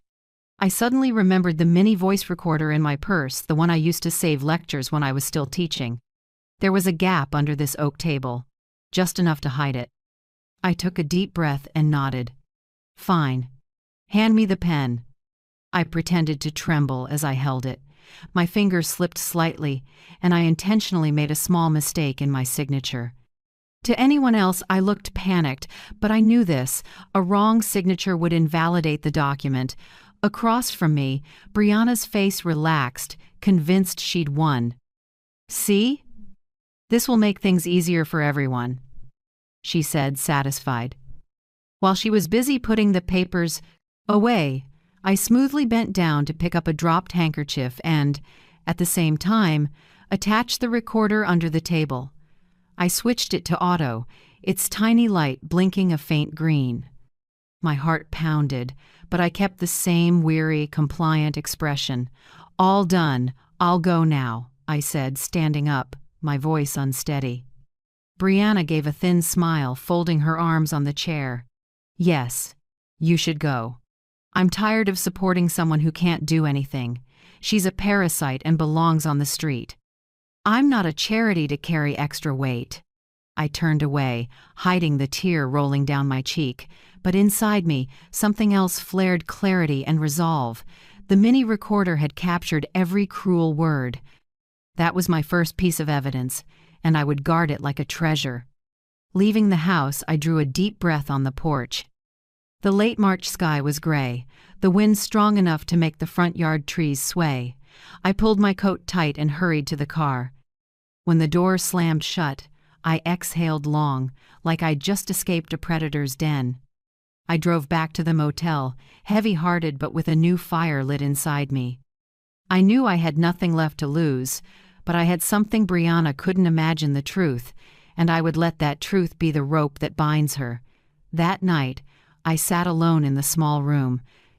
I took out the recorder and hit play. Brianna's voice rang out clear in the stillness. "She's a parasite and belongs on the street." I listened 3 times, each time feeling both hurt and more determined. I whispered to myself, "Nathan, did you hear that? Your wife's true face is showing, but I won't keep crying. I will stand up, and I'll let the world know you were right to trust me." I put the recorder in the drawer and locked it. The first piece of evidence was in my hands. And I knew this was only the beginning of my counterattack. I returned to the roadside motel room late at night. The red neon vacancy sign outside flickered a cold light through the thin curtain. Inside, the harsh bleach smell clung to the faded sheets, stinging my nose. The small room was bare. A single yellow bulb hung from the ceiling, casting a dim, dreary glow. I sat on the edge of the bed, clutching my bag to my chest. Brianna's words from that afternoon still pounded in my head. "She's a parasite and belongs on the street." I didn't need to replay the recording. Every syllable felt carved into my bones. Each time I remembered, it hurt and also sparked a flame. It wasn't just an insult, it was a cold confirmation that she considered me disposable. I leaned back against the wall, eyes half closed. Semi-trucks thundered along the highway outside, mixing with the old air conditioner's rattling hum. In that moment, I told myself, I lost my husband, and now my son, but I will not lose my dignity too. Nathan, my only child, saw all of this coming. Proof of that was the silver key and the note he left me, and I knew that was my only path out of Brianna's trap. The next morning, sunlight slipped through the thin curtain, painting blotchy streaks across the mildewed wall. I woke from a nearly sleepless night. My body was exhausted, but my mind was strangely clear.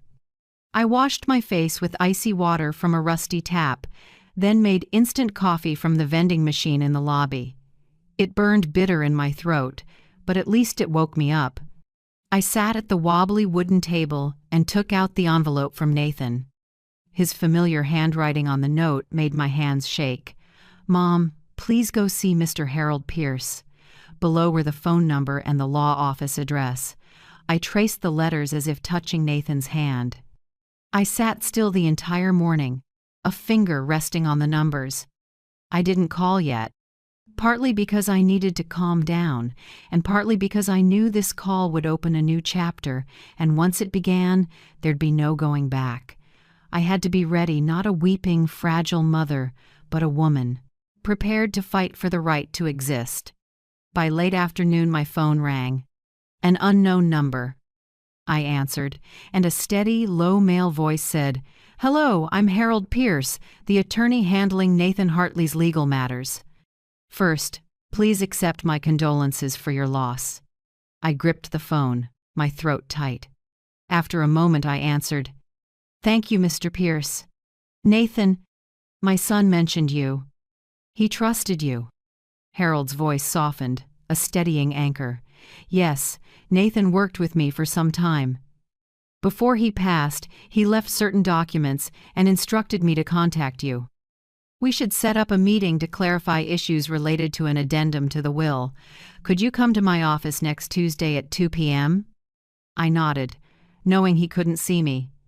"Yes, I'll be there. Thank you." When the call ended, I set the phone down and stared ahead. Fear fluttered in my chest, but so did hope. Nathan hadn't abandoned me. My son had prepared something, left me a path Brianna never expected. I looked up at the smoke-stained ceiling, and it suddenly seemed brighter, as if Nathan's eyes were watching over me. That night, I opened an old notebook and began to write, like speaking to my son. "Nathan, today I got a call from Attorney Pierce. You prepared more for me than I ever imagined. I promise I won't let you down. I'll keep my dignity, and I'll let the world see you were right to believe in me." I folded the notebook and tucked it under my pillow. Outside, cars tore down the highway like racing heartbeats. I knew the day of reckoning was close. 2 days later, my phone rang again. This time, Brianna's name flashed on the screen. I hesitated, then answered.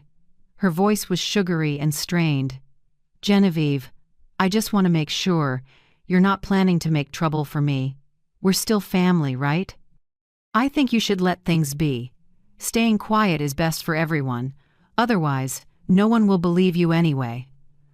I drew a long breath, holding back anger. "Brianna, I don't want drama.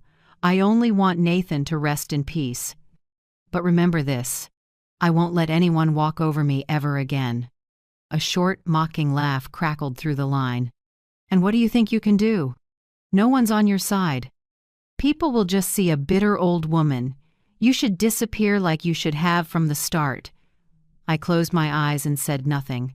I let her finish and quietly hung up. Then I opened the drawer and looked at the recorder resting inside.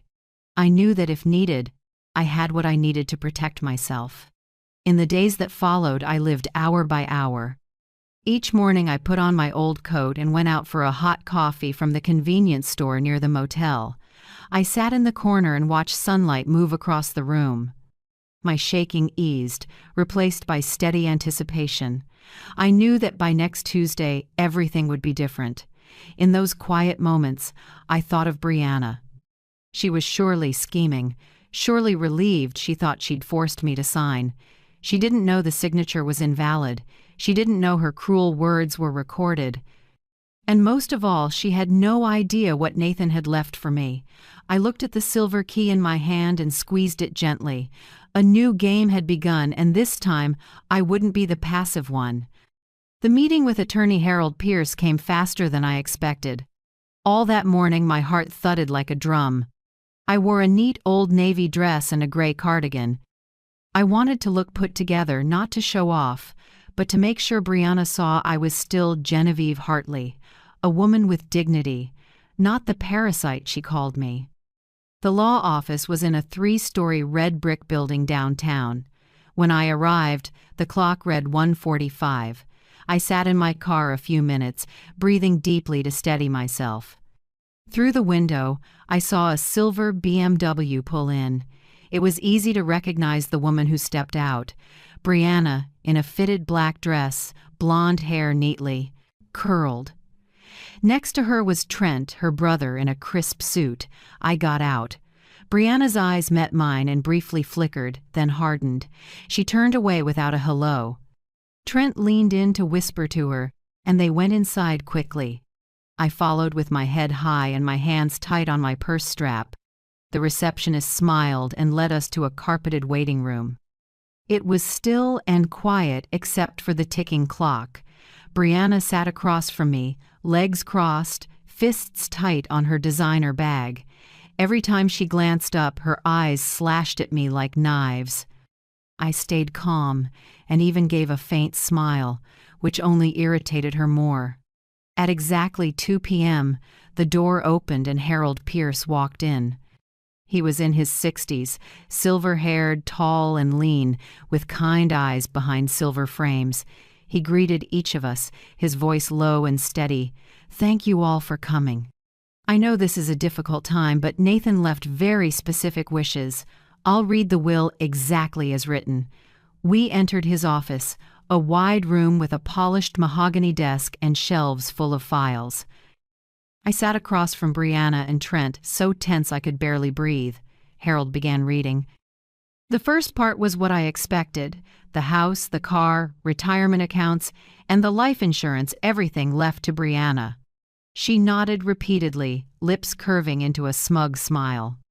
Each time Harold said assets left to the wife, she shot me a look full of challenge, as if to say, "See, you're nothing." I sat with my hands folded, silent. I wasn't reacting. I knew the surprise hadn't come yet. Then Harold paused. His tone shifted, slower. However, 3 months before he passed, Nathan added an addendum to the will. I'll read it word for word. The air changed. Brianna stopped nodding and leaned forward, eyes locked on the papers. Trent lowered his pen and stared. My breath grew heavy. Harold continued, quote, "I, Nathan Hartley, leave the entire contents of Safe Deposit Box K412 at First National Bank, along with all related documents and accounts inside, to my mother Genevieve Hartley. Full and exclusive ownership." A dead quiet moment. I could hear my own heartbeat. Brianna slammed her hand on the table. "What? No way. Nathan never mentioned any safe deposit box." Mr. Harold calmly looked up. "Ma'am, I personally witnessed him sign this addendum. He was fully competent. I have medical verification attached." "Nothing improper here." Trent cut in, voice tight. "We demand verification. This could be forged." The attorney didn't flinch. "You're entitled to request it, but remember, this document is lawful and already filed with the county court. If you want to contest it, the process will be lengthy and the outcome uncertain. I advise respecting the decedent's wishes."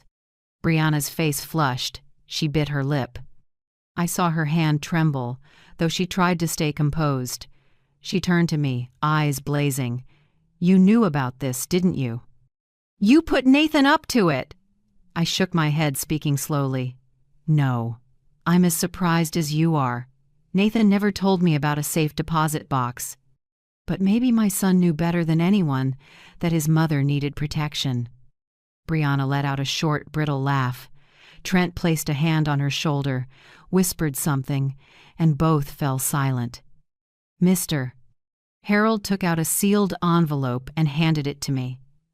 "These are the box key and the authorization. The bank will proceed once they have the death certificate."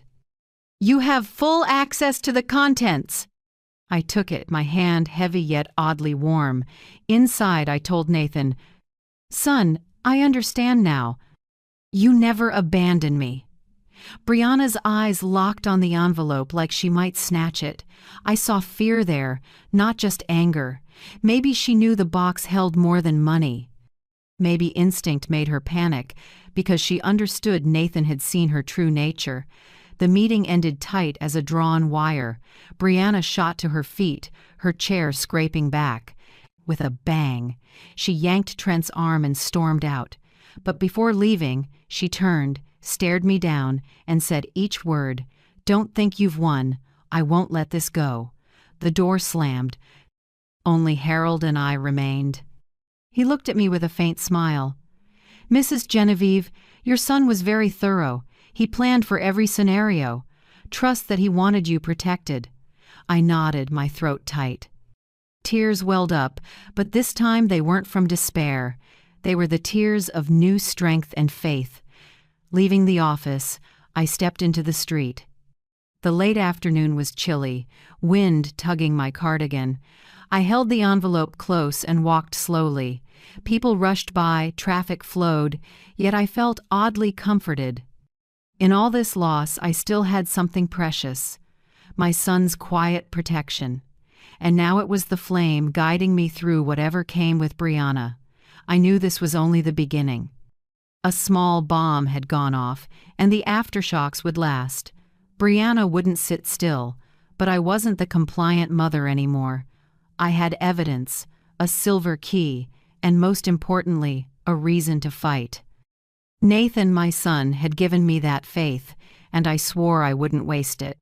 3 days after the will reading, I was at First National Bank on a cold morning.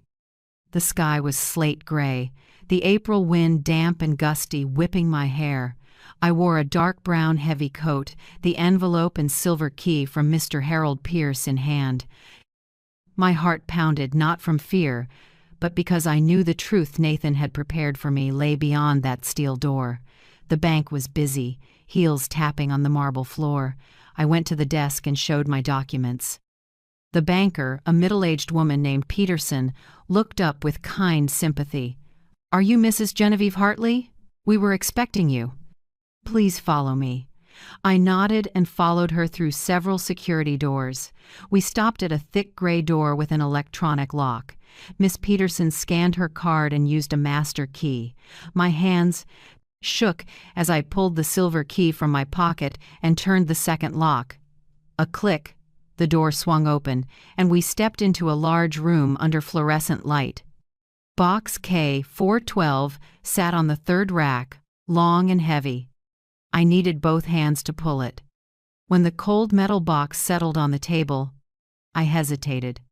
"Miss." Peterson offered a small smile. "Take as much time as you need. I'll wait outside." The door closed. It was just me and the box. I sat, took a deep breath, and turned the key. Inside, the first thing I saw was a brown envelope labeled, "For Mom." I opened it with shaking hands. Nathan's voice seemed to speak as I read, "Mom, if you're holding this, the thing I feared has happened. I'm sorry I can't protect you by being there, but I've prepared so you'll never be abandoned. You deserve a peaceful life. No one has the right to throw you out on the street." I cried. Tears fell onto the letter, blurring the lines. I quickly wiped them away. I couldn't lose a single word he left me. Beneath the letter was a thick stack of documents, organized neatly. I opened them: bank statements, investment agreements, stock sheets. It took a few seconds to understand the numbers: nearly $200,000, all in my name. Nathan had taken the $40,000 I gave years ago, invested over time, and turned it into this. And there was more. In the corner sat a separate file marked in red: documentation. I opened it and almost lost my breath. Inside were printed emails, text messages, even screenshots. The first line hit like a slap. "She just needs to hurry up and die and leave the pension. I'll find a legal way to get it." That text came from Brianna's number to Trent's more than a year ago. I shook, but kept reading. There were sections where Brianna discussed manipulating Nathan, making him believe I was a burden, pushing me to pay more even though the mortgage came straight from his salary. There were luxury purchase receipts matching the days she claimed she couldn't afford groceries. Each page twisted my stomach pain, and a rising anger. Nathan had known. He'd seen it all, and quietly gathered proof so one day I could protect myself. At the bottom was an old family photo, me and Nathan on his college graduation day, his face bright with pride. On the back he'd written, "Mom, you're the reason I got here. Never forget that." I pressed the photo to my chest, choked up. For years I'd thought my son had been pulled away by his wife's control. But deep down, Nathan had always stood with me. He just prepared for the worst. When I left the bank, the envelope and files were secure in my purse. Miss Peterson walked me out, eyes gentle. "Mrs. Hartley, I met Nathan a few times when he came in. He always mentioned you. I believe he loved you more than you know." I nodded, eyes wet, and whispered thanks. Outside, the midday light made me squint. The wind was cold, but I felt warm inside. On the drive back to the motel, my phone rang. Brianna. For a second I wanted to ignore it, but I answered. Her voice was sickly sweet. "Genevieve, are you busy today?" I think maybe we should sit down and talk about everything. I don't want the family to fall apart. I made roast chicken your favorite. I tightened my grip on the wheel and gave a thin smile.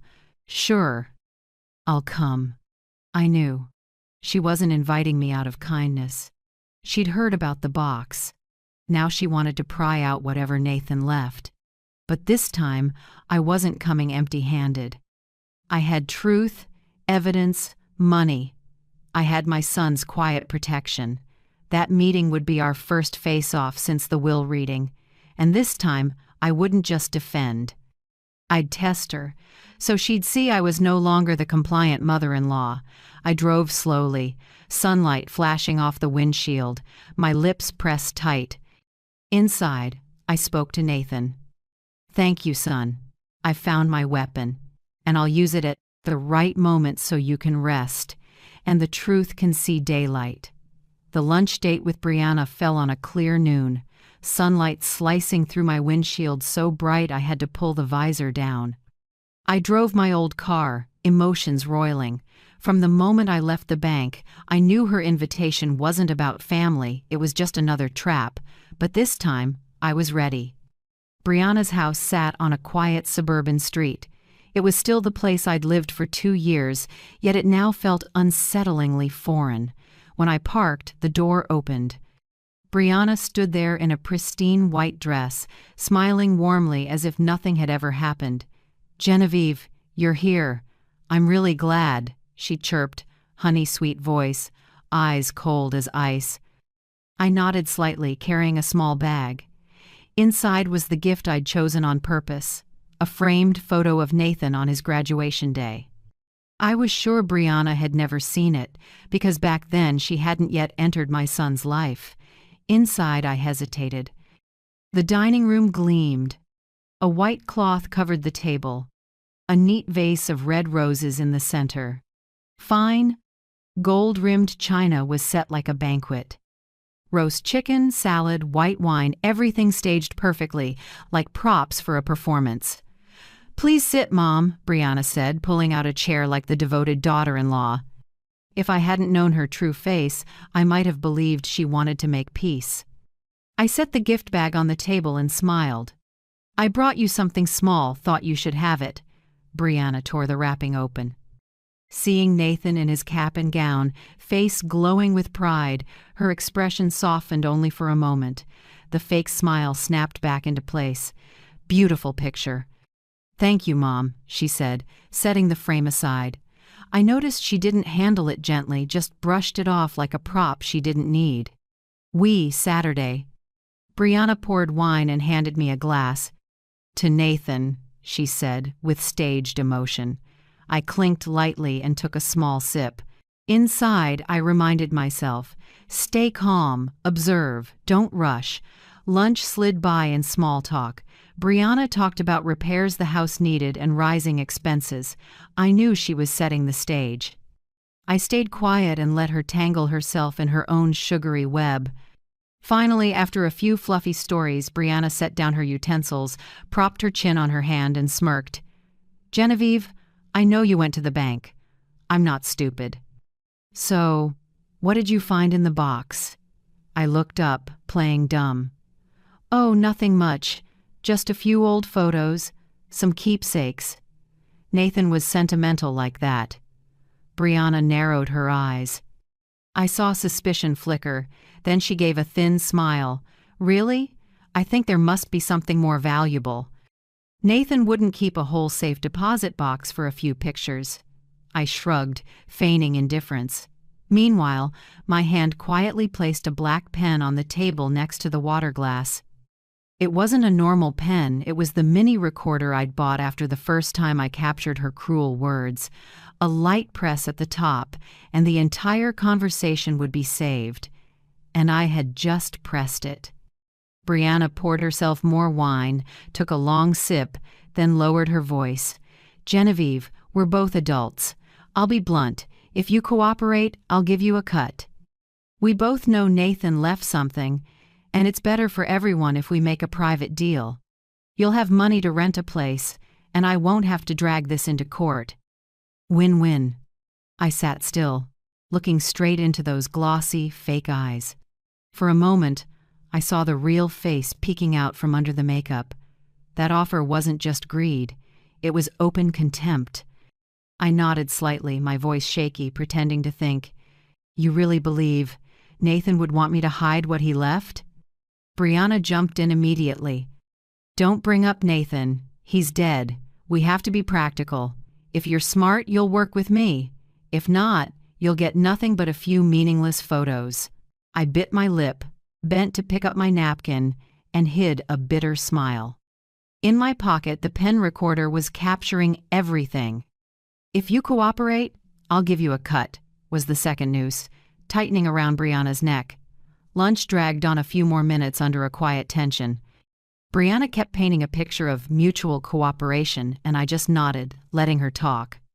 Now and then, I tossed in a clueless line, playing the out-of-touch mother-in-law who's easy to steer. I knew the more she thought she was winning, the more she'd reveal herself. When the meal ended, Brianna walked me to the door, still smiling. I hope you'll think this over seriously. I don't want tension with you. Family needs to stick together. I gripped her hand and looked her in the eye. Exactly. Family needs to stick together. And don't worry, I won't forget what you said today. I turned and left, my pocket heavy with the pen recorder. In my head, Brianna's syrupy but calculating voice echoed, If you cooperate, I'll give you a cut. Another piece of evidence, another puzzle piece in the picture I was quietly assembling. When the door closed behind me, I stepped into the sunlight, the breeze brushing my cheek. I took a deep breath. With every step now, I didn't feel alone. I had Nathan behind me, the truth in hand, and bit by bit, I was turning the table. After that staged lunch, I didn't rush to distance myself from Brianna. I knew to corner her, I needed one more face-to-face, one sharp blow to knock off the mask. I chose 3 days later, when Brianna called first, trying to sound warm. Genevieve, could you stop by the house? I want to show you some papers. Nathan left. Maybe we'll understand each other better.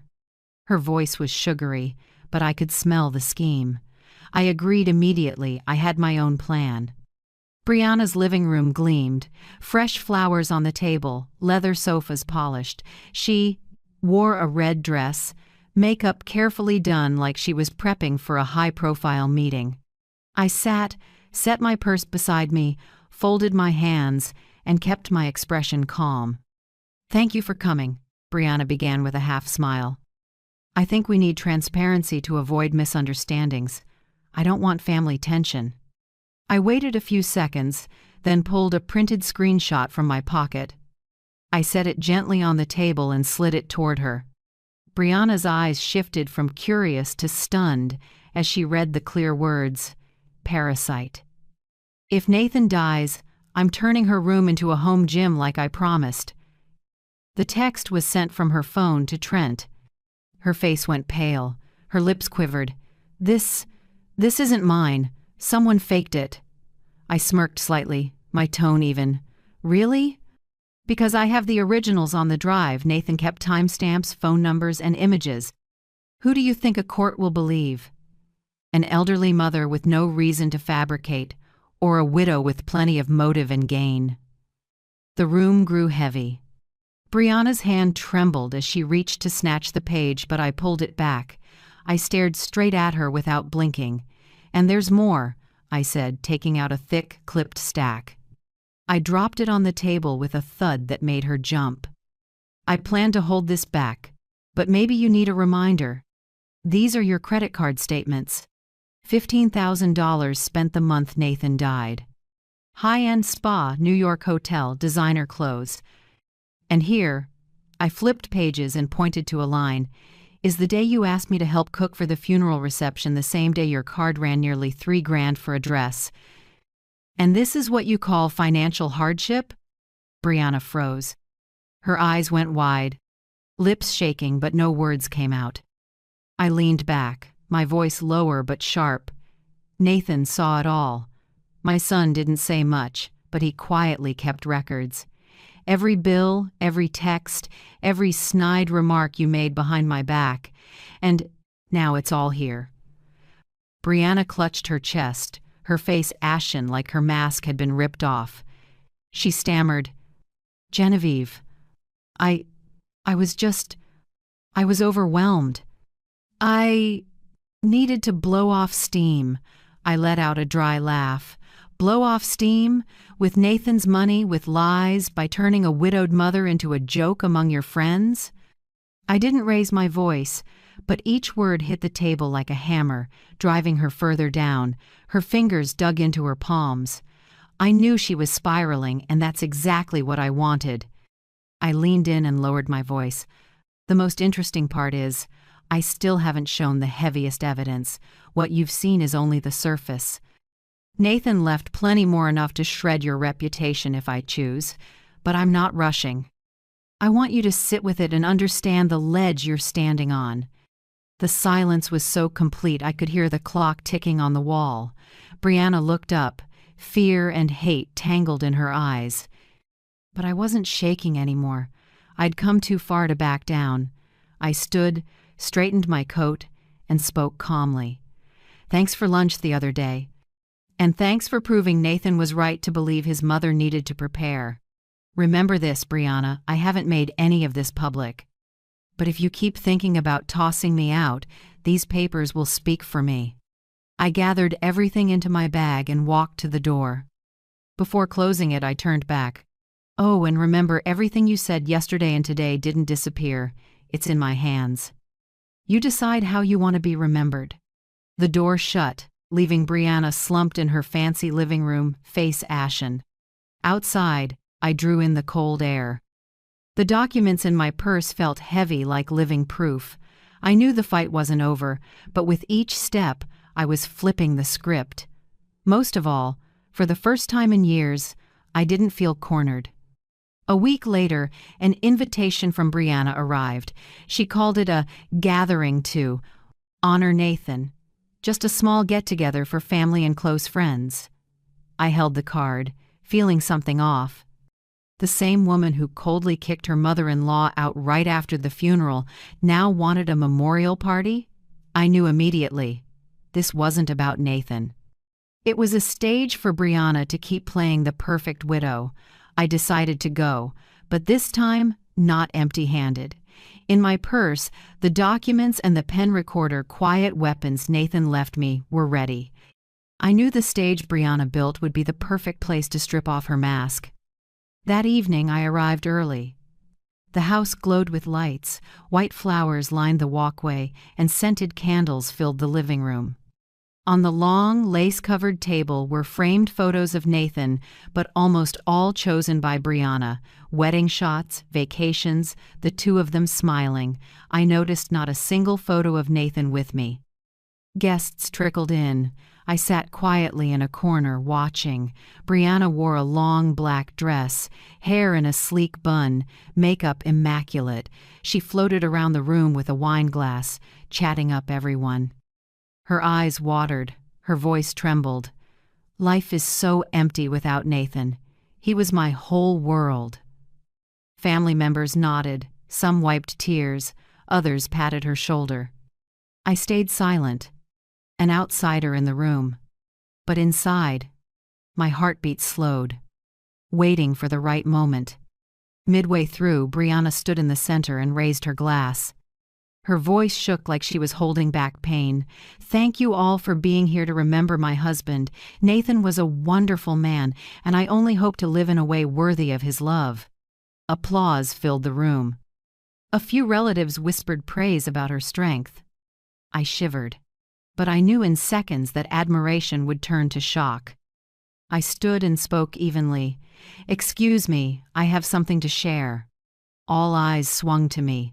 Brianna stiffened, then quickly smiled, her tone generous. "Oh, Genevieve, of course. I should say a few words. Everyone knows how much you loved Nathan." I walked slowly to the center, my hand on the pen recorder already switched on in my pocket. I scanned the room, then met Brianna's eyes.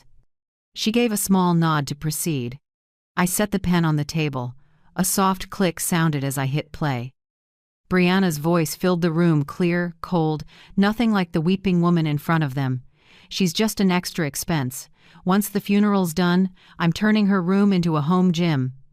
Don't worry, Nathan's too soft, he'll never push back. The room went dead silent. Relatives and friends froze. A few mouths fell open. Others stared at Brianna in disbelief. I heard the whispers ripple. My God, did she really say that? During the funeral? While Genevieve was grieving her son? Heartless. I stood still, saying nothing more. Their eyes said it all for me. Brianna's face flushed. Her lips trembled. She forced a laugh, hands up. This must be edited. Someone's trying to set me up. You have to believe me, I would never. But the family's eyes delivered the blow. An older aunt stepped forward, voice firm. Brianna, that's your voice. No one can fake that little bitter laugh. We heard it plain as day. A cousin shook his head and sighed. I always thought you were cold. But this? Nathan deserved better. Brianna looked around, trying to smile, but it shattered. She reached for her glass, but her hand shook so hard wine sloshed onto the table. I didn't add any more harsh words. I just looked at her for a long time, then turned to the family. I don't need to prove much. I just want everyone to know Nathan was never blind. He saw the truth, and he protected his mother in his own way. Today, I let Brianna's own voice expose her. The whole room went silent. People no longer looked at Brianna the same way. The praise was gone, replaced by cold, scrutinizing stares. Brianna tried to stand tall, but I clearly saw her shoulders shaking, her face drained of color. She was lost inside her own performance before an audience that no longer believed. I went back to my seat and set my hand on the purse heavy with documents. I knew I still had stronger blows to land. But right now, one strike was enough to make Brianna's perfect mask fall off in front of the whole family. That night, as I left the house, I heard the whispers behind me. Unbelievable. Someone like that had the nerve to fake crying. Now I understand why Nathan changed the will. I walked into the night wind, feeling lighter. For the first time in months, the pain of losing my son wasn't smothered by humiliation. Instead, I felt a quiet strength, the strength Nathan left me, so I could keep going and let the truth finally be seen. After that evening, the whole family atmosphere changed. Relatives and friends all looked at Brianna with caution and doubt. I knew her mask had fallen, but someone used to living by deceit wouldn't quit easily. And sure enough, 2 days later, on a drizzly evening, Brianna showed up at the door of the motel where I was staying. She wore a long coat, hair wet and clinging to her cheeks, still trying to look polished. When I opened the door, she stepped in immediately and sat down like she owned the place. Her eyes were tired, but her voice was honey-sweet. Genevieve, we need to talk. I don't want a war anymore. I know you have evidence. I won't deny it. But we all want peace. I'm proposing a deal. I looked at her without answering, sat on the bed, and waited to see how the show would go on. Brianna leaned toward me and lowered her voice. Let's split what's in the box, half and half. I don't need all of it. You keep your share, I keep mine. In return, you stay quiet. No more evidence, no making a scene with the family. Everything goes back to normal. That's the only way we both win. Hearing that, I wanted to laugh. Normal? After everything she'd done? But I didn't show it. I just nodded slightly, my voice trembling on purpose. Maybe you're right. I'm exhausted. But how do I know you'll keep your word? Right then, I took a neat stack of papers from the drawer. On top it said, Investment Cooperation Agreement. I placed it on the table and slid it toward Brianna. I don't need much. We just sign this. Harold drafted it so both sides commit. That way, no one can claim they were forced later. Brianna frowned and glanced over the papers. I knew she was suspicious, but greed won. Her eyes skimmed lines and relaxed when she saw vague phrases: investment, cooperation, commitment to shared responsibility, no claims. She looked up with a bitter little smile. "You're not that naive after all. Fine, I'll sign. I want this over." Her hand shook, holding the pen, but she signed in the end. A straight, bold signature. And the moment the ink dried, I knew the game was over, because in that cooperation agreement, every line was a trap. Harold had carefully woven in legal clauses. Brianna admitted spending $15,000 from the life insurance on personal use, acknowledged her insults and humiliation toward me, and agreed to withdraw any claims against Nathan's assets. In other words, it was a disguised confession, and Brianna had just signed it herself. I sat quietly for a few seconds, watching her fold the papers like she'd just bought a ticket to safety. Then I said softly, "You know, Nathan always thought ahead. He planned for everything. And maybe, today, you proved he wasn't wrong." Brianna froze, eyes wide as she realized she'd been cornered completely. But there was nothing she could do. It was all on paper, with her own signature.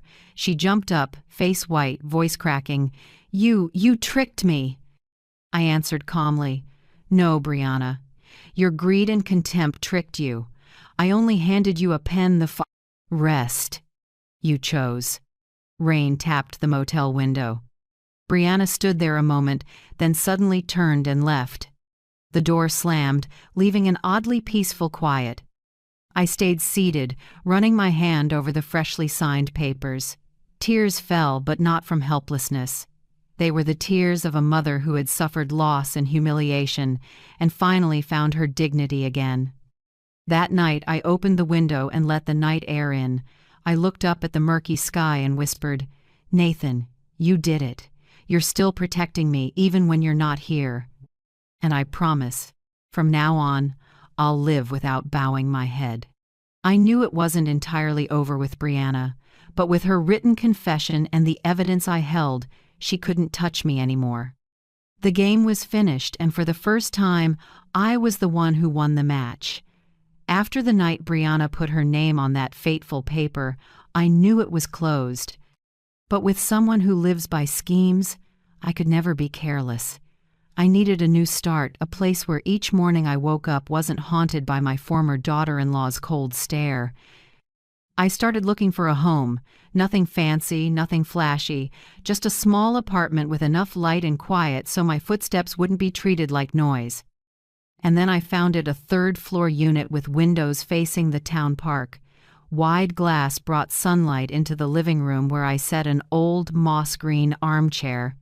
From there, every morning I could watch other seniors walking their dogs, kids playing, and feel like I still belonged to a community. On moving day, I stood in the empty apartment, holding a small box of Nathan's keepsakes. I placed his graduation photo on the wooden shelf beside a lavender pot I'd grabbed from the shop downstairs. That alone warmed the room. I whispered, "Nathan, see? I have a new home. It's not big, but it's full of light. And this time, no one can take it from me."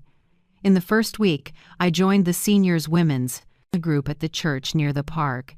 They met regularly, sometimes book reading, sometimes just chatting and knitting. I listened to their stories, and one day I shared mine. I didn't reveal every detail, but enough for someone to understand. Don't keep your eyes shut when you're humiliated. And don't believe patience will change someone cruel. My story, though painful, was a warning to women like me. Don't let yourself be erased in the name of family. Harold, the loyal attorney Nathan trusted, visited one afternoon. He brought the original paper Brianna signed.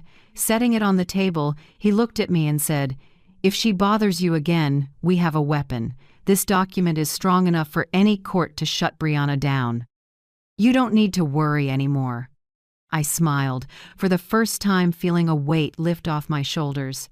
For weeks I'd been bracing for a nasty call or another threat, but my phone stayed quiet.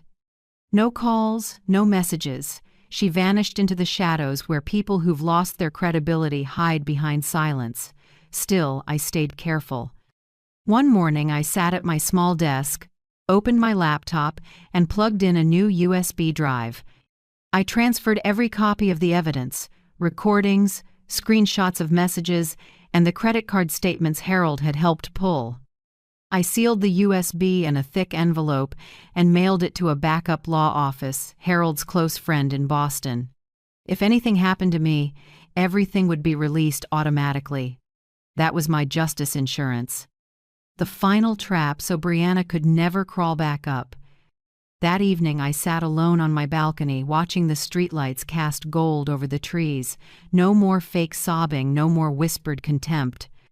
Just a cool breeze, the smell of grass from the park, and kids' bright laughter. I took a long breath, closed my eyes, and let my heart rest after the storms. Nathan was gone, but what he left me wasn't just money or legal papers. It was faith that justice, slow as it may be, can still show up. And as long as we stand our ground and hold on to our dignity, no one can turn us into trash. I poured a hot cup of tea and raised it like touching an invisible promise. From now on, I'd live for myself, not as someone else's shadow, not as a burden in anyone's eyes.